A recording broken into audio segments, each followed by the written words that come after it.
Hello everyone, I am Mano Scaling, and I am here to help you today. I know you use this video to fall asleep, so before that, please like the video and subscribe to the channel, and also tell me where you are from and what time you are watching. Now get comfortable and relax.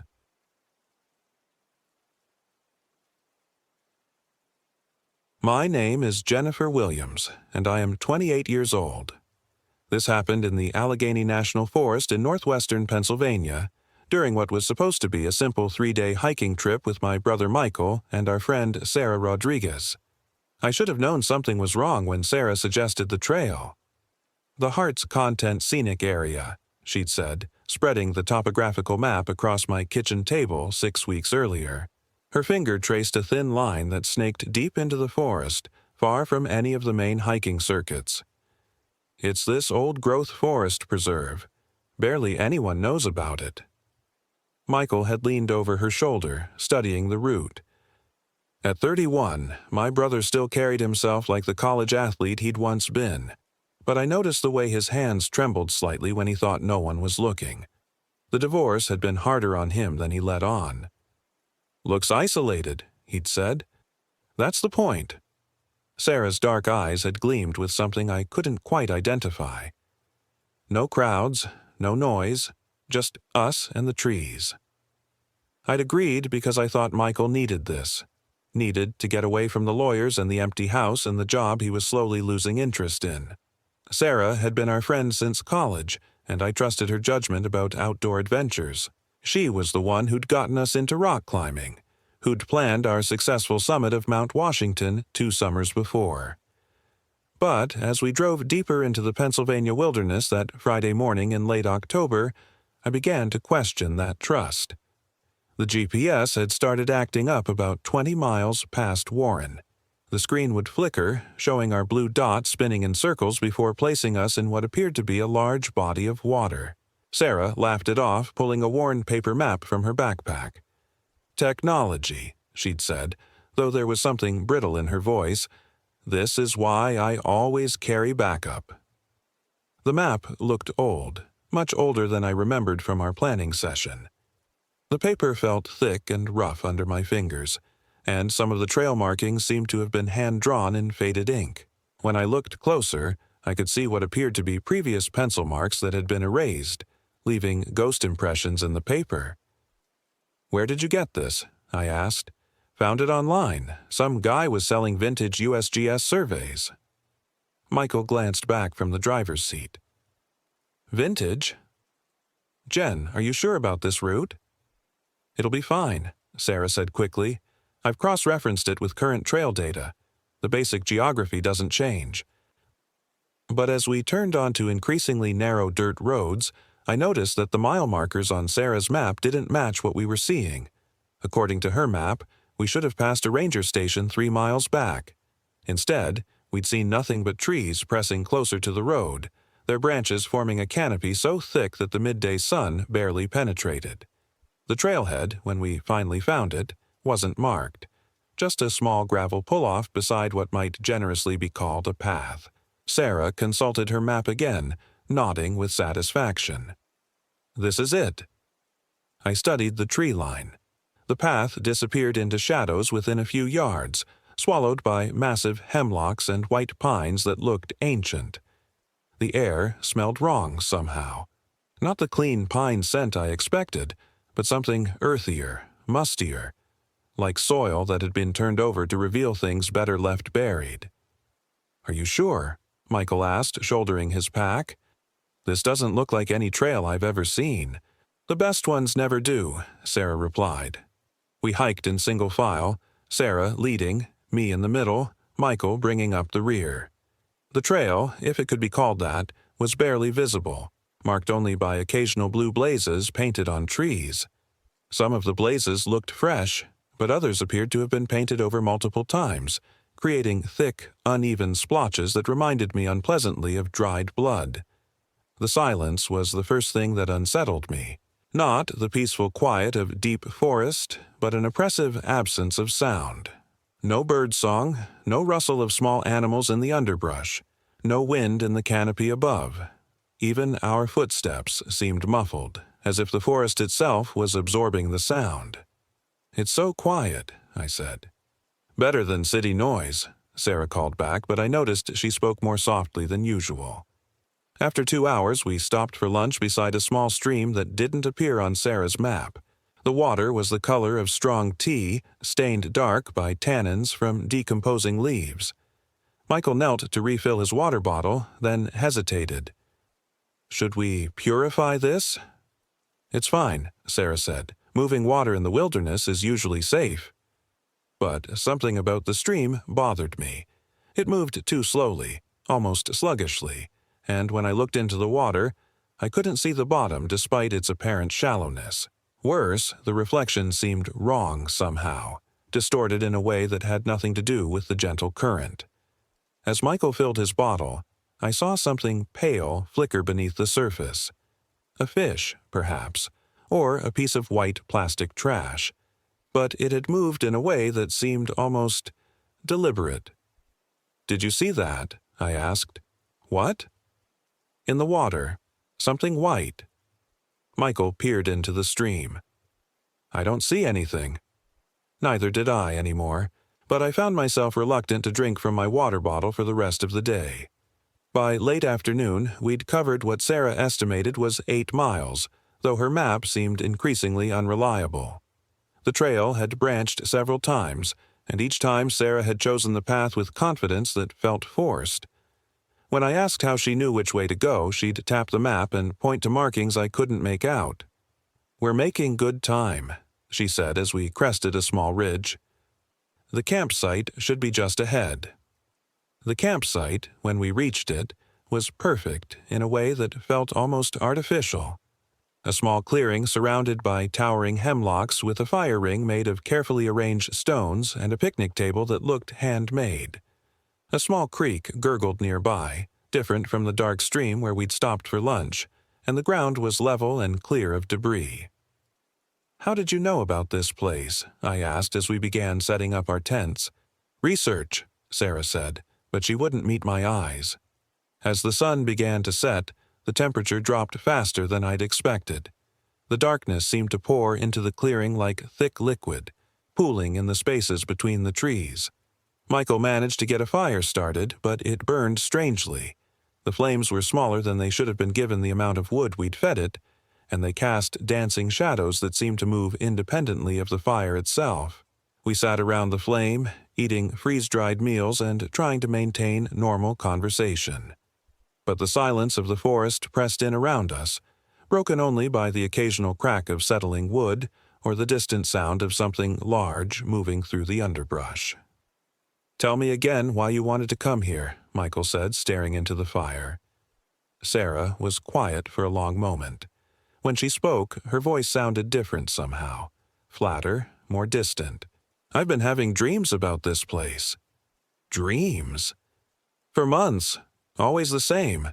I'm walking through these trees and there's something calling to me. Something that needs me to come here." A chill ran down my spine that had nothing to do with the cold air. "Sarah, that's—" "I know how it sounds." She looked up, and in the firelight her face seemed to have more shadows than it should. But the dreams were so vivid, so real. I could smell the trees, feel the moss under my feet, and always, there was this sense that something was waiting for me. Michael shifted uncomfortably. "Maybe we should head back tomorrow." "No." Sarah's voice was sharp, almost violent. Then, more softly, "I mean, we just got here. Let's at least stay the planned 3 days." That night I lay in my sleeping bag listening to the forest. The silence had given way to subtle sounds that were somehow worse. Soft rustlings that might have been wind but felt too purposeful. Distant calls that could have been owls but carried an almost human quality. Several times I thought I heard footsteps circling our camp just beyond the ring of firelight. Around midnight, I heard Sarah's tent zipper open. Through the thin wall of my own tent, I could see her silhouette moving past, heading into the darkness. I waited for the sound of her returning, but it never came. I must have dozed, because the next thing I knew, Michael was shaking my tent. Jen, wake up." I struggled out of my sleeping bag, checking my watch. 6:30 a.m. Gray pre-dawn light filtered through the trees. What's wrong? Sarah's gone. I crawled out of my tent, shivering in the cold morning air. Sarah's tent was zipped shut, but when Michael opened it, her sleeping bag was empty. No sign of struggle, no note. Her backpack and gear were still there, but Sarah herself had vanished. Maybe she went to the bathroom, I suggested weakly. We called her name, first softly, then shouting. Our voices echoed strangely in the forest, seeming to be absorbed by the trees before they could carry very far. We searched the immediate area, looking for any sign of where she might have gone. That's when I found the footprints. They led from her tent to the edge of the clearing, then disappeared into the forest. But there was something wrong with them. The prints started normal, Sarah's hiking boot treads, size 7, just as they should be. But as they approached the tree line, they seemed to change.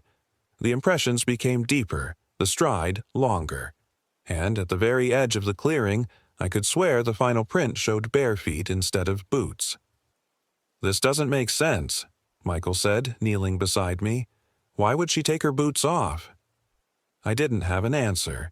We followed the prints as far as we could, but they disappeared completely once we entered the dense forest.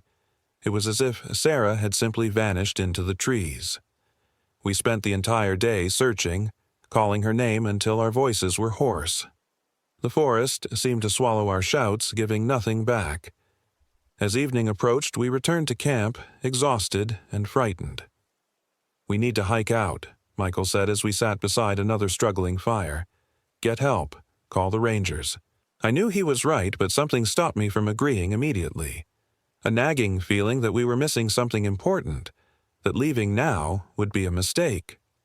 "One more day," I heard myself saying. "If we don't find her by tomorrow evening, we'll hike out." Michael looked at me strangely. "Jen, she's been missing for over 24 hours, in this cold. One more day." He must have heard something in my voice because he didn't argue further. We went to bed early, exhausted by the day's search. I lay in my sleeping bag, staring at the roof of my tent, trying to understand my reluctance to leave. It felt almost like I was waiting for something. But what? I got my answer around 3 a.m. The sound of the tent zipper woke me, a soft, metallic whisper in the darkness.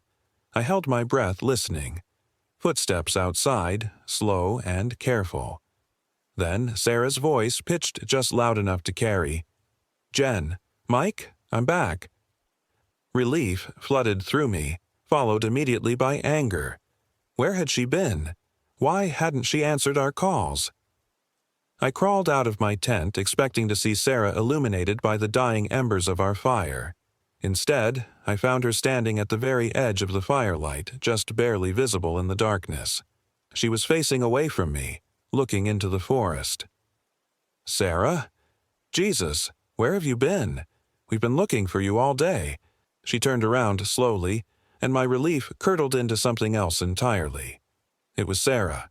Her face, her clothes, her dark hair pulled back in the same ponytail she'd worn yesterday.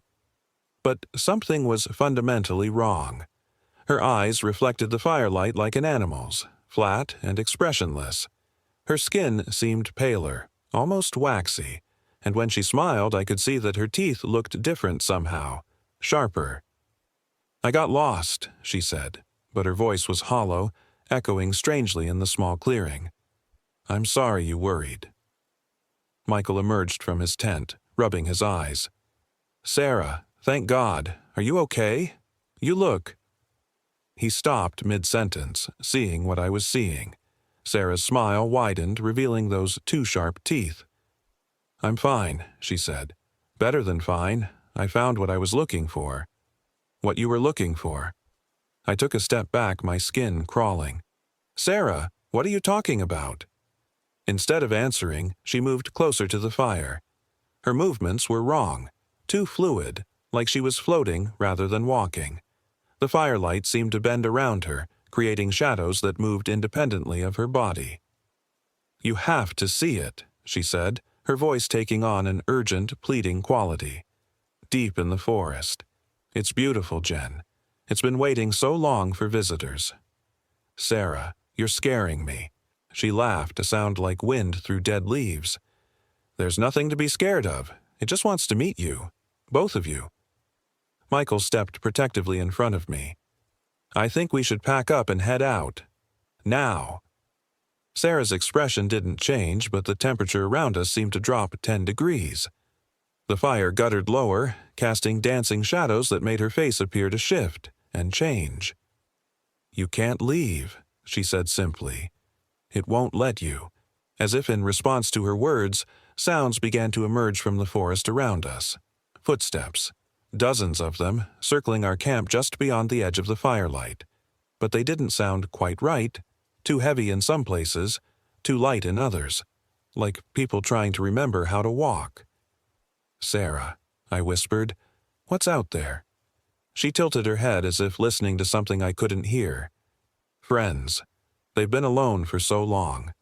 But now, she looked directly at me and I saw that her eyes had gone completely black. Now, they have us. Michael grabbed my arm. Run. We bolted from the fire, crashing through the underbrush in the opposite direction from Sarah. Behind us, I could hear her laughing, that horrible wind-through-leaves sound, and the footsteps in the forest were getting closer. Branches tore at our clothes and faces as we stumbled through the darkness. I had no idea where we were going, only that we had to get away from whatever Sarah had become. My headlamp beam bounced wildly, illuminating brief snapshots of trees and moss and things that might have been faces peering at us from between the trunks. We ran until our lungs burned and our legs gave out, finally collapsing behind a fallen tree to catch our breath. I clicked off my headlamp, plunging us into absolute darkness, and listened for sounds of pursuit. Nothing, just the silence of the deep forest and our own ragged breathing. What the hell was that? Michael whispered. I don't know. But even as I said it, I realized I did know on some level. The dreams Sarah had mentioned, her insistence on this particular trail, the way the forest felt wrong from the moment we'd arrived. She'd been drawn here by something, and that something had taken her. We need to find the trail, I said. Get back to the car. In the dark? Jen, we don't even know which direction we came from. He was right. In our panic flight, we'd lost all sense of direction. The forest stretched around us in all directions, an endless maze of trees and shadows. And somewhere out there, Sarah, or the thing wearing Sarah's face, was waiting. We huddled together behind the fallen log as the hours crept by. Every sound made us jump. The crack of a branch, the rustle of leaves, the distant hoot of an owl. Several times, I thought I heard footsteps approaching, but they always faded before coming close enough to see. As dawn broke, gray light filtering through the canopy, we finally felt safe enough to move.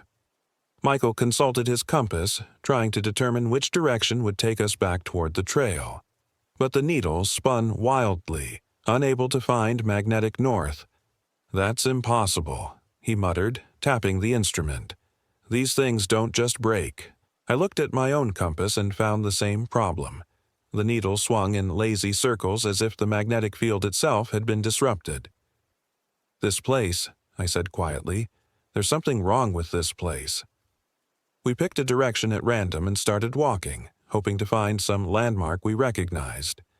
But the forest seemed different in daylight. Denser, darker, with trees that looked older and more twisted than they had before. The undergrowth was thicker, too, forcing us to push through tangles of vines and thorns that left bloody scratches on our arms and faces. After several hours, we stumbled into a clearing I didn't recognize. In the center stood a circle of standing stones, each about 6 feet tall and covered in what looked like carved symbols. The stones were dark with age, stained with something that might have been lichen, but looked disturbingly like dried blood. I don't remember seeing this on the map, Michael said. Neither did I, but as we approached the stone circle, I felt a strange pulling sensation, as if something was drawing me forward. The symbols carved into the stones seemed to shift and writhe when I wasn't looking directly at them. Don't touch them, I said, though I wasn't sure why. Wasn't planning to. We skirted the clearing, giving the stone circle a wide berth. But as we reached the opposite side, Sarah stepped out from between two of the stones. She looked exactly as she had the night before. Pale, wrong, with those horrible black eyes. But now I could see other things I'd missed in the darkness. Her clothes were torn and stained with what looked like mud but smelled like something far worse. Her fingernails had grown long and sharp, caked with dark material. And when she smiled, I could see that her teeth had changed even more, becoming pointed like a predator's. "I've been waiting for you," she said in that echoing, hollow voice. "It's time." Time for what? To join us, to become part of the forest. It's beautiful, Jen. No more worry, no more pain. Just peace. As she spoke, other figures began to emerge from between the stones. They had once been human, I could tell, but whatever had happened to Sarah had happened to them as well. Their eyes were black voids, their skin waxy and pale. Some looked recent, hikers who might have disappeared within the past few years. Others appeared much older, their clothes rotted and their flesh withered but somehow still mobile. "How many?" I whispered. "Dozens," Sarah said proudly. "Going back decades, maybe longer. The forest is patient. It waits for the right people, the ones who hear its call in their dreams. And then..." One of the older figures shuffled forward, and I could see the remains of what had once been a park ranger's uniform. His badge was still pinned to his chest, though the name was too corroded to read. "It feeds," Sarah continued. "Not on flesh. That's crude, temporary. It feeds on consciousness, on the spark that makes us human, and in return, it gives us immortality of a sort. We become part of something larger, something eternal." "You're insane," Michael said, backing toward the tree line. Sarah's laugh was like breaking glass. "I'm enlightened, and soon you will be too." The circle of figures began to close in on us. I noticed that they moved without sound, their feet not quite touching the ground. Up close I could smell them, the thick, sweet stench of decay mixed with something else, something organic and alive. "Run!" I hissed to Michael. We broke for the trees again, crashing through the underbrush as the things that had once been people gave pursuit. But this time, they were faster, more coordinated. I could hear them spreading out, trying to surround us. A hand grabbed my ankle, sending me sprawling. I rolled over to find one of the older figures leaning over me, its face a ruin of rotted flesh and exposed bone. Its mouth opened, revealing a throat that seemed to go down much deeper than it should have. Michael appeared beside me, swinging a fallen branch like a club. It connected with the creature's head with a wet, solid sound, but instead of falling, the thing just turned to look at him with those horrible black eyes. "That won't work," Sarah's voice called from somewhere in the darkness around us. "They're beyond pain now, beyond death." I scrambled to my feet and kept running, Michael close behind me, but I could tell we were being herded, driven in a specific direction. The trees seemed to part before us in some places while closing in others, forming a corridor that led us deeper into the forest. Eventually, we burst into another clearing, this one much larger than the stone circle, and here, finally, I understood what Sarah had found in the forest. It rose from the center of the clearing like a massive tree, but its bark was pale and smooth, almost flesh-like. Its branches were wrong too numerous, too twisted, reaching out in all directions like grasping fingers, and covering every inch of its surface were faces. Human faces, pressed against the bark from the inside as if they were trapped beneath a thin layer of skin. Some looked peaceful, almost serene. Others appeared to be screaming. All of them had the same black, empty eyes. "Beautiful, isn't it?" Sarah emerged from the tree line behind us, flanked by her army of converted humans. It's been here since before the first settlers, maybe since before the Native Americans. A god of the deep forest, feeding on those who wander too far from the safe paths. The tree, the thing, pulsed slowly like a massive heart. With each pulse, the faces in its bark shifted slightly, and I could swear I heard a chorus of whispers just at the edge of perception. "It's hungry," Sarah continued. "It's been feeding on small animals and the occasional lost hiker for decades, but that's barely sustenance. It needs more. It needs us." "Sarah, please," I said, my voice breaking. "This isn't you. Whatever that thing did to you." "It didn't do anything to me," she snapped. "It freed me. From doubt, from fear, from the constant noise in my head, and it's going to free you too." The converted humans began to close in again, but this time I could see their purpose. They weren't trying to kill us. They were trying to drive us toward the tree, toward those grasping branches. Michael grabbed my hand. "Whatever happens," he said quietly, "don't let them take you alive." But even as he spoke, I could see the hopelessness in his eyes. We were surrounded, exhausted, and completely lost. The thing that had been Sarah was right. There was no escape. That's when I remembered the stream, the dark water we'd encountered on our first day, the stream that didn't appear on any map. I'd seen something white moving beneath the surface, something that had seemed almost deliberate in its movement. "The water," I whispered to Michael. "Remember the dark stream?" His eyes widened with understanding. If there was something in the water, something that didn't belong to the forest god, maybe it was our only hope. I pulled the water bottle from my pack, the one Michael had filled from the strange stream. The liquid inside was dark as tea, and when I held it up to the pale light filtering through the canopy, I could see things moving within it. Tiny, writhing shapes that might have been microscopic life or something else entirely. "What are you doing?" Sarah asked, her voice suddenly uncertain. Instead of answering, I uncapped the bottle and took a deep swallow of the dark water. It tasted like mud and copper and something else, something that made my teeth ache and my vision blur. But I forced myself to keep drinking. Michael understood immediately and pulled out his own bottle, draining it in several large gulps. The effect was almost instantaneous. The world around us seemed to shift and blur, the colors becoming more intense while the shapes became less defined.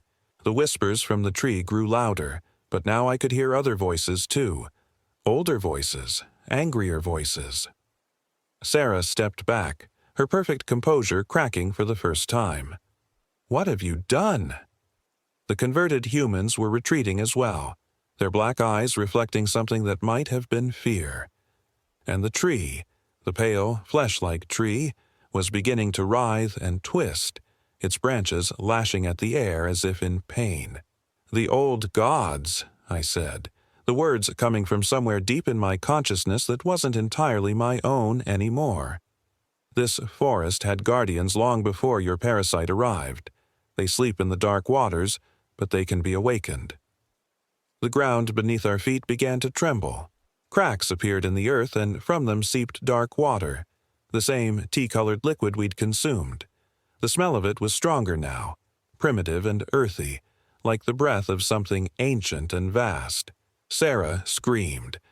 Not the hollow sound she'd been making, but a genuine human cry of terror and pain. Her perfect pale skin was beginning to crack and peel, revealing something writhing underneath.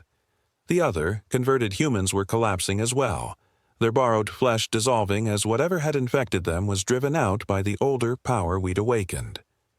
The tree god thrashed more violently, its branches whipping through the air with enough force to snap smaller trees. The faces in its bark were all screaming now, their mouths open in silent agony. But slowly, inexorably, dark water was seeping up through its roots, staining the pale bark with spreading patches of brown and black.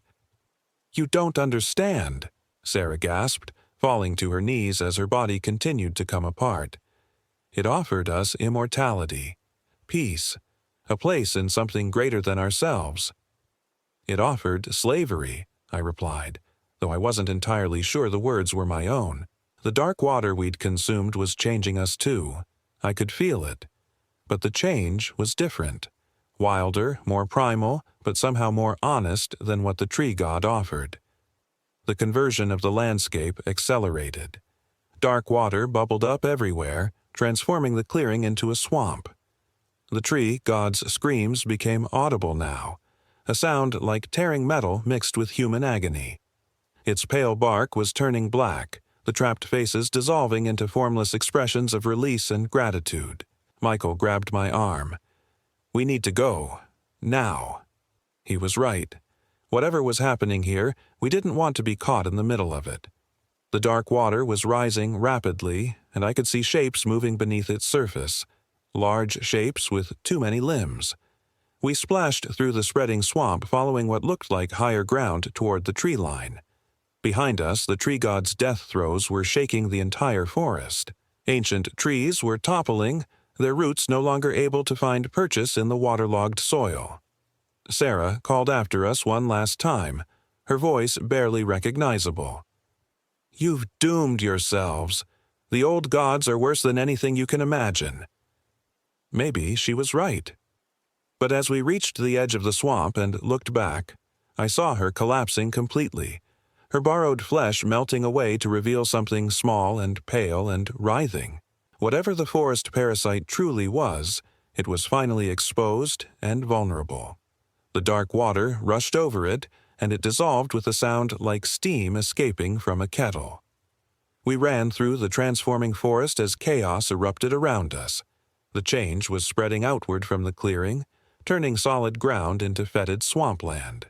Trees that had stood for centuries were toppling, their root systems undermined by the rising water. And in that water, I caught glimpses of things that definitely weren't natural. Scaled limbs, eyes like black pearls, mouths full of needle teeth. Somehow, in the confusion, we found our way back to the original trail. Or perhaps the trail found us. The path seemed clearer now, more defined, as if the forest geography had been simplified by the elimination of the tree god's influence. We stumbled along it in exhausted desperation, not daring to stop until we saw the blessed sight of Michael's car through the trees. We drove in silence for the first hour, neither of us ready to discuss what we'd experienced. It wasn't until we'd reached the main highway, with its comforting sounds of normal traffic and civilization, that Michael finally spoke. "What do you think really happened back there?" I'd been asking myself the same question. The rational part of my mind wanted to dismiss it all as some kind of shared hallucination brought on by stress and bad water. But I could still taste the dark liquid on my tongue, still feel its alien presence moving through my bloodstream. "I think we stumbled into something old," I said finally. "Something that's been going on for a very long time. Sarah was right about one thing, that forest has been calling to people for decades, maybe centuries, drawing them in. And the water? A different kind of old. Older, maybe. Something that was there first, before the tree thing arrived. Something that didn't appreciate the competition." Michael was quiet for a long moment. Do you think we're still infected? Changed?" It was a question I'd been dreading.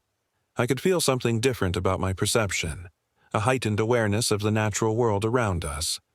Colors seemed more vivid, sounds more layered, and sometimes, when I closed my eyes, I could swear I heard distant whispers in a language I didn't recognize but somehow understood. "I don't know," I admitted, "but I think we're still ourselves. More or less." We drove straight through to Philadelphia, not stopping except for gas. Neither of us suggested reporting Sarah's disappearance to the authorities. What would we tell them? That she'd been absorbed by a tree god and then dissolved when we awakened an older, darker power by drinking cursed swamp water? Instead, we agreed on a simpler story.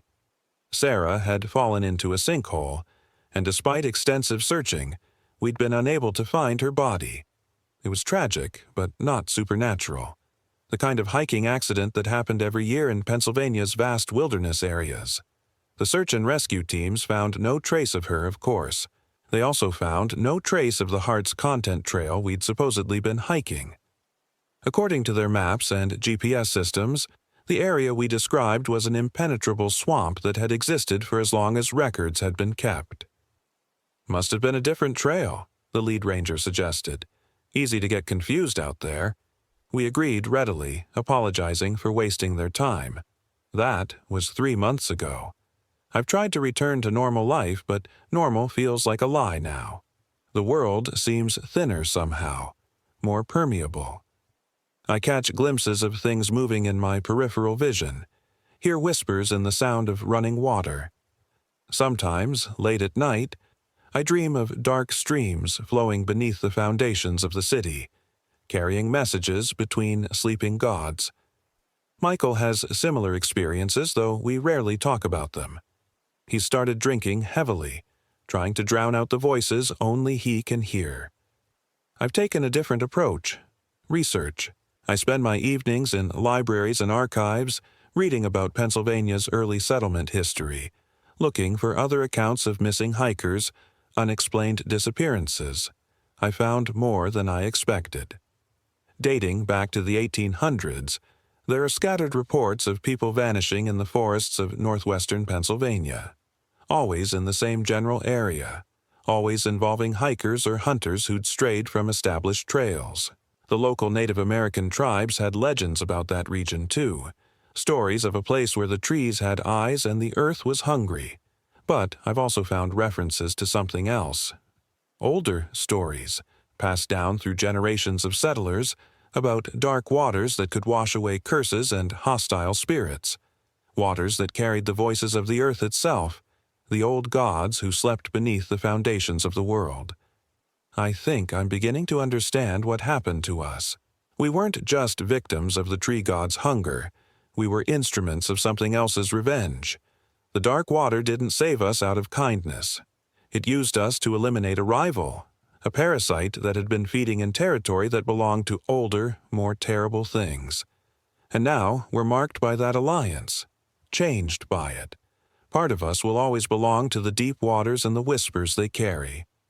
Sometimes I wonder if we should have let the tree god take us. At least then we would have had peace, however artificial. Instead, we're caught between worlds, too human to fully embrace what we've become, too changed to ever truly return to what we were. But on nights like tonight, when the rain falls hard enough to sound like whispers and the shadows seem to move with purpose, I think I prefer this uncertainty to the false serenity Sarah found in the bark of that pale tree. At least now, when the darkness calls to me, I know I have a choice in whether to answer. Even if I'm not entirely sure, I'll always make the right one.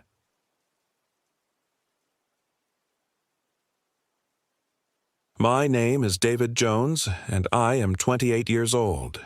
This happened in the Allegheny National Forest last October, deep in the wilderness of northern Pennsylvania, where the ancient pines grow so thick they swallow daylight whole.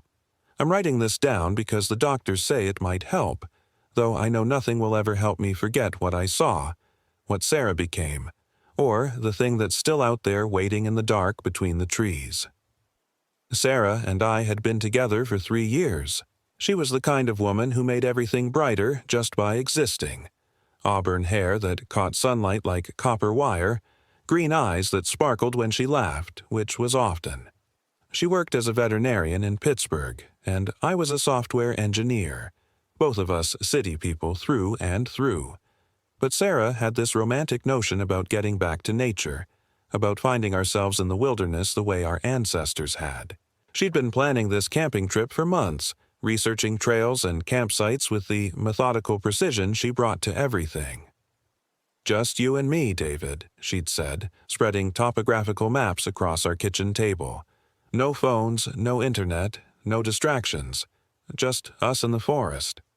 Her finger traced a hiking trail that snaked deep into the Allegheny backcountry, far from any ranger stations or established campgrounds. "Look, there's this abandoned logging camp from the 1940s. We could set up there for a few days, really disconnect." I should have said no, should have suggested somewhere closer to civilization, somewhere with cell towers and other hikers. But Sarah's enthusiasm was infectious, and the way she smiled when I agreed made any doubts seem foolish. We drove up on a Friday morning in early October, when the leaves were just beginning to turn. The forecast called for clear skies and mild temperatures, perfect camping weather. We parked at the Northgate trailhead and shouldered our packs, heavy with supplies for 4 days in the wilderness. Sarah had insisted we bring enough food and water to be completely self-sufficient. The first few miles of hiking were beautiful. The trail wound through stands of towering white pine and hemlock, their branches creating a cathedral ceiling high above our heads. Shafts of golden sunlight filtered through the canopy, and the air smelled of pine needles and decomposing leaves. Sarah was in her element, stopping every few minutes to photograph a particularly striking tree or rock formation. "God, David, isn't this incredible?" she said as we paused at a small creek to refill our water bottles. "When's the last time you heard absolutely nothing but nature?" She was right. The silence was profound, broken only by the gentle murmur of water over stones and the occasional bird call echoing from somewhere high in the trees. No traffic, no machinery, no human voices except our own. It should have been peaceful. Instead, something about that silence made my skin crawl. We hiked for 6 hours before reaching the abandoned logging camp. It wasn't much to look at, a few rotting wooden foundations scattered through a clearing, the rusted remains of some kind of machinery, and what might have once been a road, now overgrown with saplings and ferns. But Sarah was delighted. "It's perfect," she said, dropping her pack near the largest foundation. "We'll set up the tent right here. Can you imagine what this place was like when it was operational? All those men working in the forest, living off the land." I helped her pitch our 2-person tent, though something about the clearing bothered me. The trees surrounding it seemed to lean inward, their branches reaching toward the center like gnarled fingers. And there was an odd smell in the air, faint but persistent, something between wet earth and spoiled meat. As evening approached, we gathered wood for a fire. That's when things started to feel wrong. The wood was bone dry, perfect kindling. But when I struck the match, it wouldn't catch. I tried again, then again. The match would flare to life, but the moment it touched the kindling, it would sputter and die as if the wood were soaked with water. "Here, let me try," Sarah said, taking the matches from my hands. But she had the same problem. Match after match failed to ignite the fire despite the dry conditions. "That's weird," she muttered, examining the wood. "This should light no problem." Finally, on what must have been our 20th attempt, the fire caught. But the flames burned an unnatural blue-green color, casting eerie shadows that seemed to dance independently of the flickering light. Sarah noticed it too, but she just shrugged. "Must be some kind of mineral in the wood," she said, though her voice carried an uncertainty that hadn't been there before. We cooked dinner over the strange flames, instant pasta that tasted vaguely of sulfur no matter how much salt we added. As full darkness fell, the forest around us became a wall of impenetrable black. Our fire provided a small circle of light, maybe 10 feet in diameter, beyond which lay absolute void. That's when we heard the breathing. It started as a soft whisper, barely audible above the crackle of burning wood. At first, I thought it was wind in the trees, but there was no wind. The air was completely still. The sound came again, longer this time, a slow, deliberate inhalation followed by an equally slow exhalation. "Did you hear that?" Sarah whispered, moving closer to me. I nodded, straining my ears. The breathing came from somewhere in the darkness beyond our fire, circling us slowly. It would stop for minutes at a time, leaving us in suffocating silence, then resume from a completely different direction. "Probably just an animal," I said, though my voice cracked slightly. "Bear, maybe, or deer." But I'd heard bears breathing before on nature documentaries, and this was different. There was something deliberate about it, almost rhythmic, like someone trying to control their breathing to stay quiet. We sat by the fire until nearly midnight, the breathing continuing its slow orbit around our camp. Finally, exhaustion won out over fear, and we retreated to our tent. I zipped it shut and double-checked that all our food was sealed in bear-proof containers outside. Inside the tent, Sarah pressed against me, her body trembling slightly. "I don't like this place," she whispered. "Something feels wrong here." We'll leave first thing in the morning, I promised, wrapping my arms around her. We'll hike back to the car and find a nice hotel somewhere. But even as I said it, I knew we wouldn't be leaving in the morning. I woke to Sarah shaking me violently, her face pale in the dim light filtering through the tent fabric. "David, wake up. Our packs are gone." I bolted upright, instantly alert. "What do you mean, gone?" "Look for yourself." I unzipped the tent and peered outside. The area where we'd left our backpacks the night before was empty except for a few scattered energy bar wrappers. Our packs, containing all our food, water purification tablets, extra clothes, and emergency supplies, had vanished. "Maybe a bear dragged them off," I said, though even as the words left my mouth I knew it wasn't true. A bear would have torn the packs apart right here, scattered the contents everywhere in search of food. This was different. The packs had been removed deliberately, carefully. We spent the next hour searching the area, following what might have been drag marks through the underbrush. The trail led deeper into the forest before simply vanishing at a stream bank. No sign of our supplies anywhere. "Okay," I said, trying to keep my voice steady. "We need to get back to the car. We can hike out without the packs." Sarah nodded, but when I pulled out my GPS unit, my blood went cold. The screen showed nothing but static, occasional flickers of meaningless data. I tried turning it off and on again, but the result was the same. "The compass," Sarah said, digging through her jacket pocket. But when she opened the brass compass her grandfather had given her, the needle spun wildly, never settling on a fixed direction. We tried to retrace our steps using landmarks, but everything looked different in the morning light. The trail we'd followed the day before seemed to have vanished, replaced by dense thickets of thorny undergrowth. The abandoned logging camp itself appeared changed. The foundation seemed positioned differently, the clearing slightly smaller, the trees arranged in a new configuration. "This doesn't make sense," Sarah said, her voice tight with barely controlled panic. "None of this makes sense." We spent the entire day trying to find our way back to the main trail, but every direction we tried led to dead ends or impassable terrain. The forest seemed to shift around us, paths appearing and disappearing, landmarks vanishing when we turned our backs on them. As afternoon wore toward evening, a new horror revealed itself. Our supplies weren't just missing, they were rotting. The few energy bars we'd kept in our jacket pockets had turned black and moldy, their wrappers split to reveal masses of writhing maggots. The water in my bottle had gone cloudy and foul-smelling, with an oily film on the surface. "How is this possible?" Sarah whispered, staring at a protein bar that had been fresh that morning but was now crawling with decay. "Food doesn't spoil this fast." By nightfall, we were back in the clearing, too exhausted and confused to keep wandering. We had no choice but to make camp again, though now we had no supplies, no food, and no way to purify water. The thought of another night in this place filled me with dread, but we had no other options. That's when Sarah disappeared. I was gathering wood for another fire when I realized I could no longer hear her moving around the campsite. I called her name, but got no response. I searched the clearing, then expanded my search into the surrounding forest, calling for her until my voice went hoarse. She was simply gone. I spent that night sitting by the fire.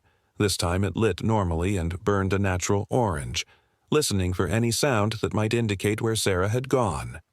But the forest remained silent except for that slow, deliberate breathing that circled just beyond the reach of the firelight. When dawn broke, I was half mad with exhaustion and worry. I was preparing to search for Sarah again when I heard her voice calling my name from somewhere in the trees. "David, David, I'm here." Relief flooded through me as I crashed through the underbrush toward the sound of her voice. I found her sitting on a fallen log about 50 yards from camp, her back to me. She was still wearing the same hiking clothes from the day before, but something was wrong with the way she was sitting. Too still, too perfectly upright. "Sarah," I called, approaching her. "Thank God you're okay. Where have you been? I looked everywhere for you." She didn't turn around. "Sarah?" I moved closer, my relief beginning to transform into a different kind of fear. When I reached the fallen log, I walked around to face her and my heart nearly stopped. It was Sarah's face, but wrong in ways my mind struggled to process.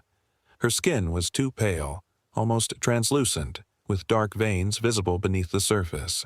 Her green eyes had gone completely black, like pools of crude oil. And her mouth was stretched in a smile too wide for any human face, revealing teeth that were all wrong, too sharp, too many. "Hello, David," she said in Sarah's voice, but the words came out slightly off-tempo, as if she were lip-syncing to a recording played at the wrong speed. I stumbled backward, my rational mind refusing to accept what I was seeing. "You're not Sarah," I whispered. Her head tilted to one side with a sharp, bird-like motion. "Of course I'm Sarah. Don't you recognize me? Don't you love me anymore? Where is she? What did you do with her?" The thing wearing Sarah's face stood up with movements that were too fluid, too graceful. It took a step toward me, and I saw that its feet weren't quite touching the ground. "I am her," it said, still smiling that horrible smile. She invited me in. She was so lonely, so frightened in the dark. She wanted someone to take the fear away. So I did. I turned and ran.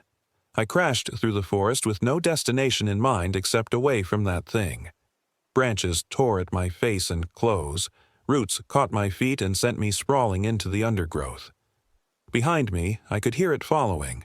Not running, but moving with that same eerie gliding motion, always just out of sight but never falling behind.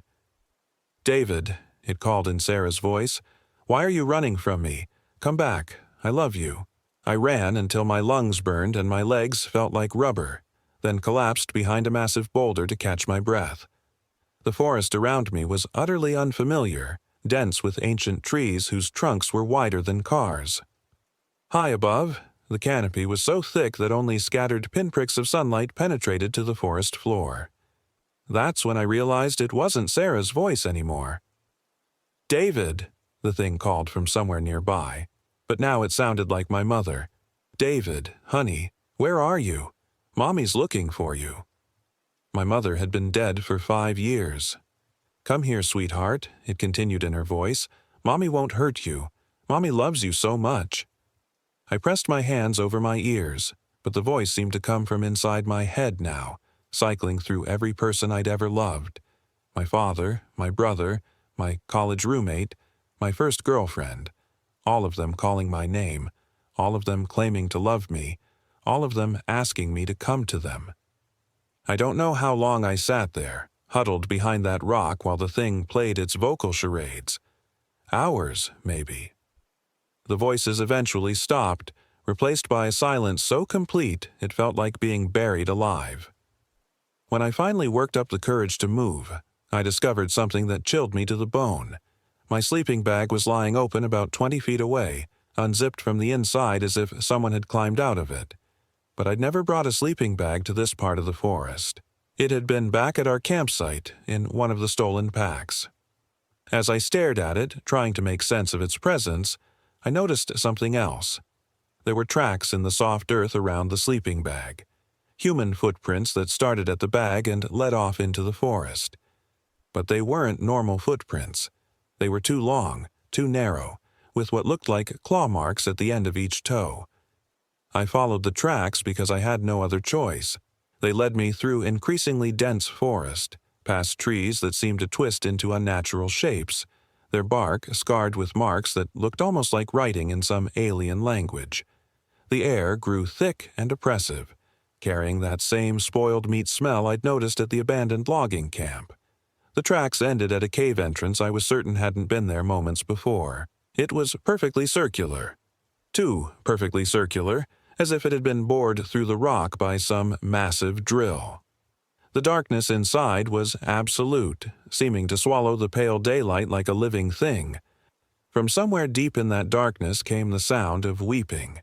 It was Sarah's voice again, but this time I knew it really was her. The sobs were ragged and desperate, filled with a terror and anguish that no imitation could capture.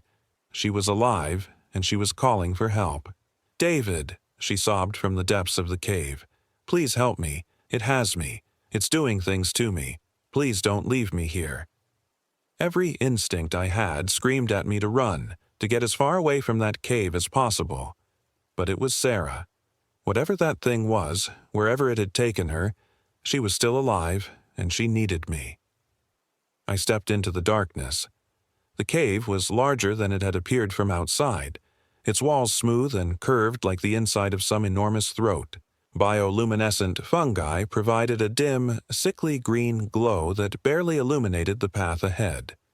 The air was thick with moisture and that rotting smell, now so strong it made my eyes water.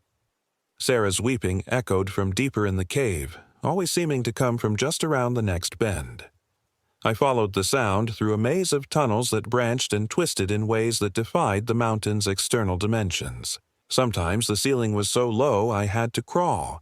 Other times it soared away into darkness high above my head. As I went deeper, the walls began to change. The smooth stone was replaced by something that felt organic, soft and warm to the touch, with a pulse that seemed to match my own heartbeat. Veins of that bioluminescent material ran through the walls like arteries, growing brighter as I descended. Finally, I emerged into a vast chamber that couldn't possibly exist inside any earthly mountain. The ceiling was lost in darkness high above, but the walls curved away into the distance, their surface covered with those pulsing veins of light. And there, in the center of the chamber, was Sarah. She was suspended about 10 feet off the ground by what looked like thick tendrils of that same organic material that lined the walls. The tendrils wrapped around her arms and legs, holding her spread eagle in the air. But it was what had been done to her that made me scream. Her torso had been opened from throat to pelvis, the edges of the wound held apart by more of those fleshy tendrils. Inside, where her organs should have been, something else was growing. It looked like a tumor at first, a mass of gray-green tissue that pulsed with its own internal light. But as I watched in horror, I realized it wasn't a tumor at all. It was another Sarah. A perfect duplicate was forming inside her body cavity, growing larger with each pulse of the alien tissue. It already had a recognizable face, closed eyes, even hair. As I watched, those eyes opened and looked directly at me. "David," the thing inside Sarah said in her voice, "you came for me. I knew you would." The real Sarah, the one being used as an incubator for this abomination, turned her head toward me with obvious effort. Her face was pale and drawn, her eyes clouded with pain and exhaustion. "Run," she whispered. "It's not me. The thing you saw before. It's not me. This isn't me either. Run, David, please." But I couldn't run. I couldn't leave her like this no matter what was growing inside her. I looked around the chamber desperately, searching for something, anything, that might help me free her from those organic restraints. That's when I saw them. Dozens of other people hung from the walls of the chamber, all in various stages of the same horrific process. Men, women, even children, all being used as breeding pods for perfect duplicates of themselves. Some were fresh, their bodies still fighting against the invasion. Others were nearly empty husks, their duplicates almost fully formed. And a few were just skin and bones. The things that had grown inside them already emerged and gone to take their place in the world above. Magnificent, isn't it? I spun around to find the duplicate of Sarah that had followed me through the forest. It stood at the entrance to the chamber, no longer bothering to maintain the pretense of humanity. Its form shifted and flowed like smoke, sometimes looking like Sarah, sometimes like my mother, sometimes like nothing recognizable at all. "You humans," it continued, its voice cycling through dozens of different tones and accents. "So afraid of death, so afraid of being alone. You make it so easy for us. All we have to do is take the shape of someone you love, and you'll follow us anywhere." "What are you?" I asked, though I'm not sure why. Some part of me still believed this was all a nightmare, that I could wake up back in our tent with the real Sarah beside me. "We are hunger," it said. We are the spaces between. We are what happens when the forest gets too dark, too quiet, too empty. And now, thanks to your lovely Sarah, we have new shapes to wear, new lives to live." It gestured toward the growing duplicate in Sarah's body. "She'll be perfect. All her memories, all her emotions, all her love for you. She'll go back to your little city and live your life, and no one will ever know the difference. Except you, of course, but you won't be going anywhere." As it spoke, more tendrils began emerging from the walls around me, reaching out with obvious intent. I stumbled backward, but there was nowhere to run. The chamber was a dead end, and the thing blocked the only exit. "Don't worry," it said as the tendrils wrapped around my ankles. "The process doesn't hurt much, and you'll live just long enough to see your duplicate take its first breath. We like our hosts to witness the birth of their replacements." The tendrils were surprisingly strong, lifting me off the ground despite my struggles. More emerged from the walls to grasp my arms and waist, pulling me toward an empty space that seemed designed specifically for my body. In moments, I would be strung up like Sarah and all the others, my body violated and used to create some perfect mockery of myself. That's when Sarah spoke. "David," she said, her voice barely a whisper. My jacket pocket. The emergency flare. I'd forgotten about the flare. It was a cheap emergency signal we'd bought at the sporting goods store, the kind that burned bright red for 30 seconds and was supposed to be visible for miles. Sarah had insisted we bring it despite my protests that we'd never need it. The tendrils holding me hadn't noticed my jacket yet, focusing on securing my major limbs first. I managed to work one hand into my pocket and find the flare's pull cord. The thing wearing Sarah's face was still talking, describing in loving detail what it was going to do to my body and how my duplicate would live my life. I pulled the cord. The flare ignited with a brilliant red flash that lit up the entire chamber.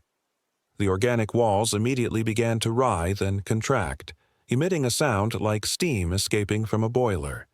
The thing that looked like Sarah shrieked and dissolved into smoke, its borrowed form unable to maintain cohesion in the harsh light. More importantly, the tendrils holding me and all the other victims loosened their grip. I crashed to the chamber floor and immediately scrambled towards Sarah, pulling out my pocket knife as I ran. The tendrils holding her were already weakening, but I slashed at them anyway, desperate to free her before the flare burned out. She fell into my arms, her body cold and weak, but still alive. "The way out," she gasped, "before it recovers."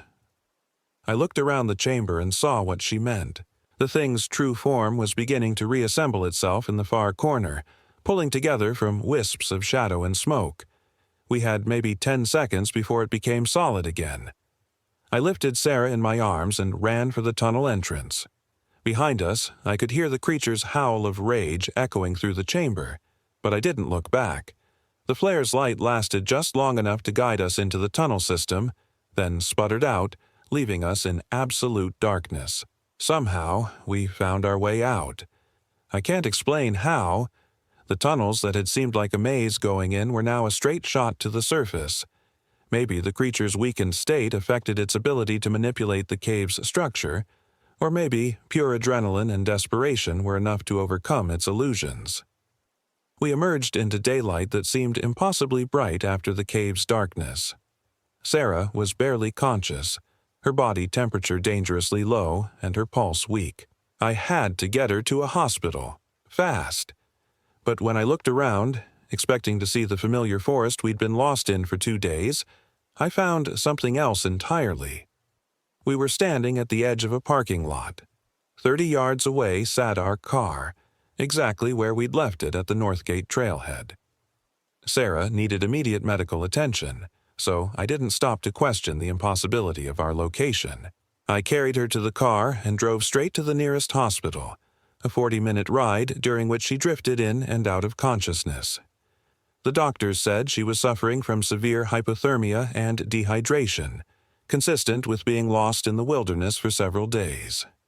They couldn't explain the strange wounds on her torso, perfectly circular holes that went all the way through her body but showed no signs of bleeding or infection.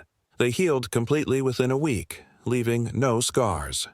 The police questioned us extensively about our time in the forest.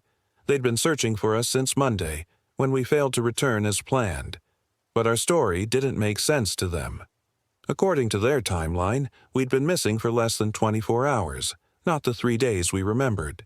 And the abandoned logging camp we described didn't exist in any of their records. They eventually concluded that we'd gotten lost, suffered from exposure and dehydration, and experienced shared hallucinations as a result. Sarah and I let them believe that. It was easier than trying to explain what had really happened. But I know the truth, and I know it's not over. Sarah recovered physically, but she was never quite the same. She would sometimes stare off into space for minutes at a time, her face completely blank. Other times, I would catch her smiling that too wide smile I'd seen on the thing in the forest, though it would always return to normal the moment she noticed me watching.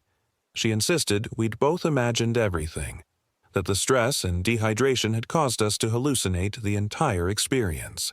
But sometimes, late at night when she thought I was asleep, I would hear her whispering to herself in a language I didn't recognize. 2 months after our return, Sarah disappeared again. I came home from work to find a note on our kitchen table, written in her handwriting. "David, I can't fight it anymore. It's inside me, growing stronger every day. By the time you read this, I'll be gone. Don't look for me. Don't follow me. And whatever you do, don't trust me if you see me again. The thing you'll see won't be me, no matter how much it looks like me or how much it claims to love you." S. The police found her car abandoned at the Northgate trailhead. They searched the forest for weeks but found no trace of her. I joined the search parties, though I knew they were looking in the wrong place. Whatever had taken Sarah was beyond the reach of search and rescue teams. That was 6 months ago. I've tried to move on, tried to convince myself that Sarah was right and we'd both just experienced some kind of shared psychotic episode. But I can't explain away the things that keep happening. Last week, I received a postcard in the mail. It was a picture of downtown Pittsburgh, and the message was written in Sarah's handwriting. "Having a wonderful time. Wish you were here. S." The postcard was postmarked from our old neighborhood.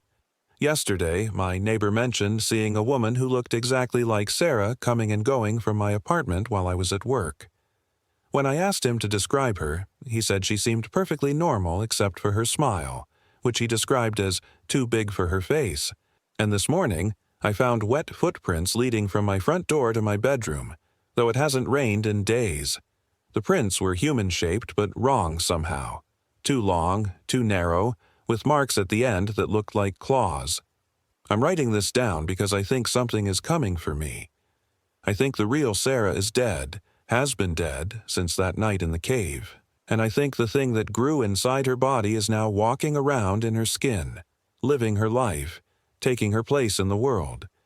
But it wants something from me, something it couldn't take in that chamber beneath the mountain.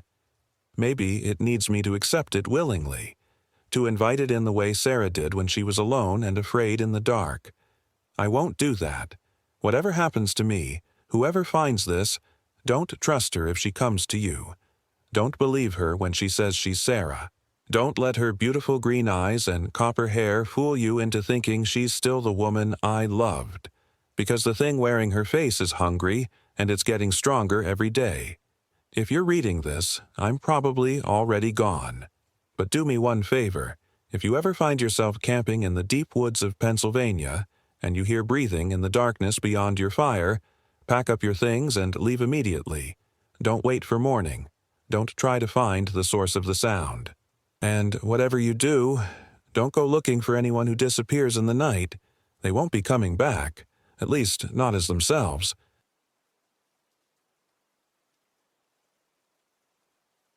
My name is James Anderson, and I am 28 years old.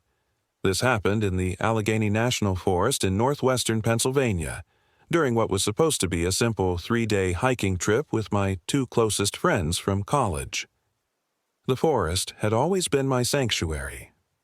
Growing up in Pittsburgh, I'd escape to these woods whenever the city's noise became too much, whenever the memories of my father's death in that construction accident threatened to drag me under again. The trees didn't judge. They didn't ask questions about why I sometimes woke up screaming, why I couldn't handle enclosed spaces, why I needed the open sky above me to feel like I could breathe. Marcus Chen had been my roommate for 4 years, a quiet software engineer who spoke more to his computer than to people, but whose loyalty ran deeper than Pennsylvania coal veins. Sarah Walsh was the one who kept us together, the social glue in our unlikely trio. She had flame-red hair and a laugh that could cut through any tension, though lately that laugh had been strained. Her divorce from Derek had been finalized just 2 months ago, and she'd been raw around the edges ever since. "We need this," she'd said when she proposed the trip. "All of us. A real reset." The plan was simple. Start at the Hearts Content scenic area, follow the old logging roads into the deep forest, and camp at a remote site Marcus had found on some obscure hiking forum. 3 days of digital detox, just us and the wilderness. We should have stayed home. The first sign something was wrong came before we even reached the trailhead. My GPS started glitching as we drove down Forest Road 2002, the screen flickering between our location and blank gray static. Marcus's phone showed the same thing. "Probably just interference from the mountains," Sarah said, but her voice carried that forced cheerfulness she'd been using since the divorce papers were signed. "We've got the paper maps anyway." The paper maps that would prove completely useless within 6 hours. We parked at the Hearts Content parking area just after noon on Friday. October in the Alleghenies meant the trees were dressed in funeral colors, deep reds and orange that reminded me too much of the construction site where Dad died, of the way the setting sun had painted the wreckage. I pushed the memory down, hefted my pack, and followed my friends into the Cathedral of Ancient Hemlocks. The forest felt wrong from the start. Too quiet. No bird songs, no squirrel chatter, just the soft whisper of our boots on the needle-carpeted trail. The massive trees towered above us, some over 300 years old, their thick trunks creating a maze of shadows that seemed to shift when I wasn't looking directly at them. "It's beautiful," Sarah breathed, but I caught her shivering despite the mild afternoon temperature. Marcus was already consulting his GPS watch, frowning at the blank display. "This is weird. It was working fine this morning." We followed the established trail for the first hour, passing the occasional hiker heading back toward the parking area. But as we ventured deeper, following Marcus's printout toward our planned camping spot near an unnamed creek, the forest began to close in around us. The trees grew thicker, blocking out more and more sky until we were walking through a perpetual twilight. "According to this," Marcus said, studying his topographical map with increasing confusion, "we should have hit the creek 15 minutes ago." I looked around at the endless repetition of hemlock trunks, each one looking identical to the last. The trail we'd been following had somehow dissolved beneath our feet without us noticing, leaving us surrounded by unmarked forest floor thick with decades of fallen needles. "Let's backtrack," I suggested, but when we turned around, the path we'd taken was gone. Behind us stretched the same undifferentiated wilderness as ahead of us. Sarah's laugh came out high and strained. "Okay, this is starting to feel like a horror movie. Please tell me one of you has been dropping breadcrumbs." Neither of us had. We'd been following what seemed like a clear trail, but looking back I couldn't remember seeing any trail markers for the past hour. It was as if the forest had swallowed all evidence of human passage. Marcus pulled out his compass, then tapped it irritably. "This thing's spinning like a roulette wheel. Must be some kind of magnetic interference." We spent an hour trying to reorient ourselves, using the sun as a guide, but even that seemed wrong. The light filtering through the canopy came from all directions, creating a sourceless glow that made it impossible to determine direction. Worse, the shadows weren't behaving properly. They seemed to move independently of the swaying branches above. "Look," Sarah said, pointing to a cluster of ancient hemlocks ahead. "There's a clearing up there. Maybe we can get our bearings." The clearing was perfect. Too perfect.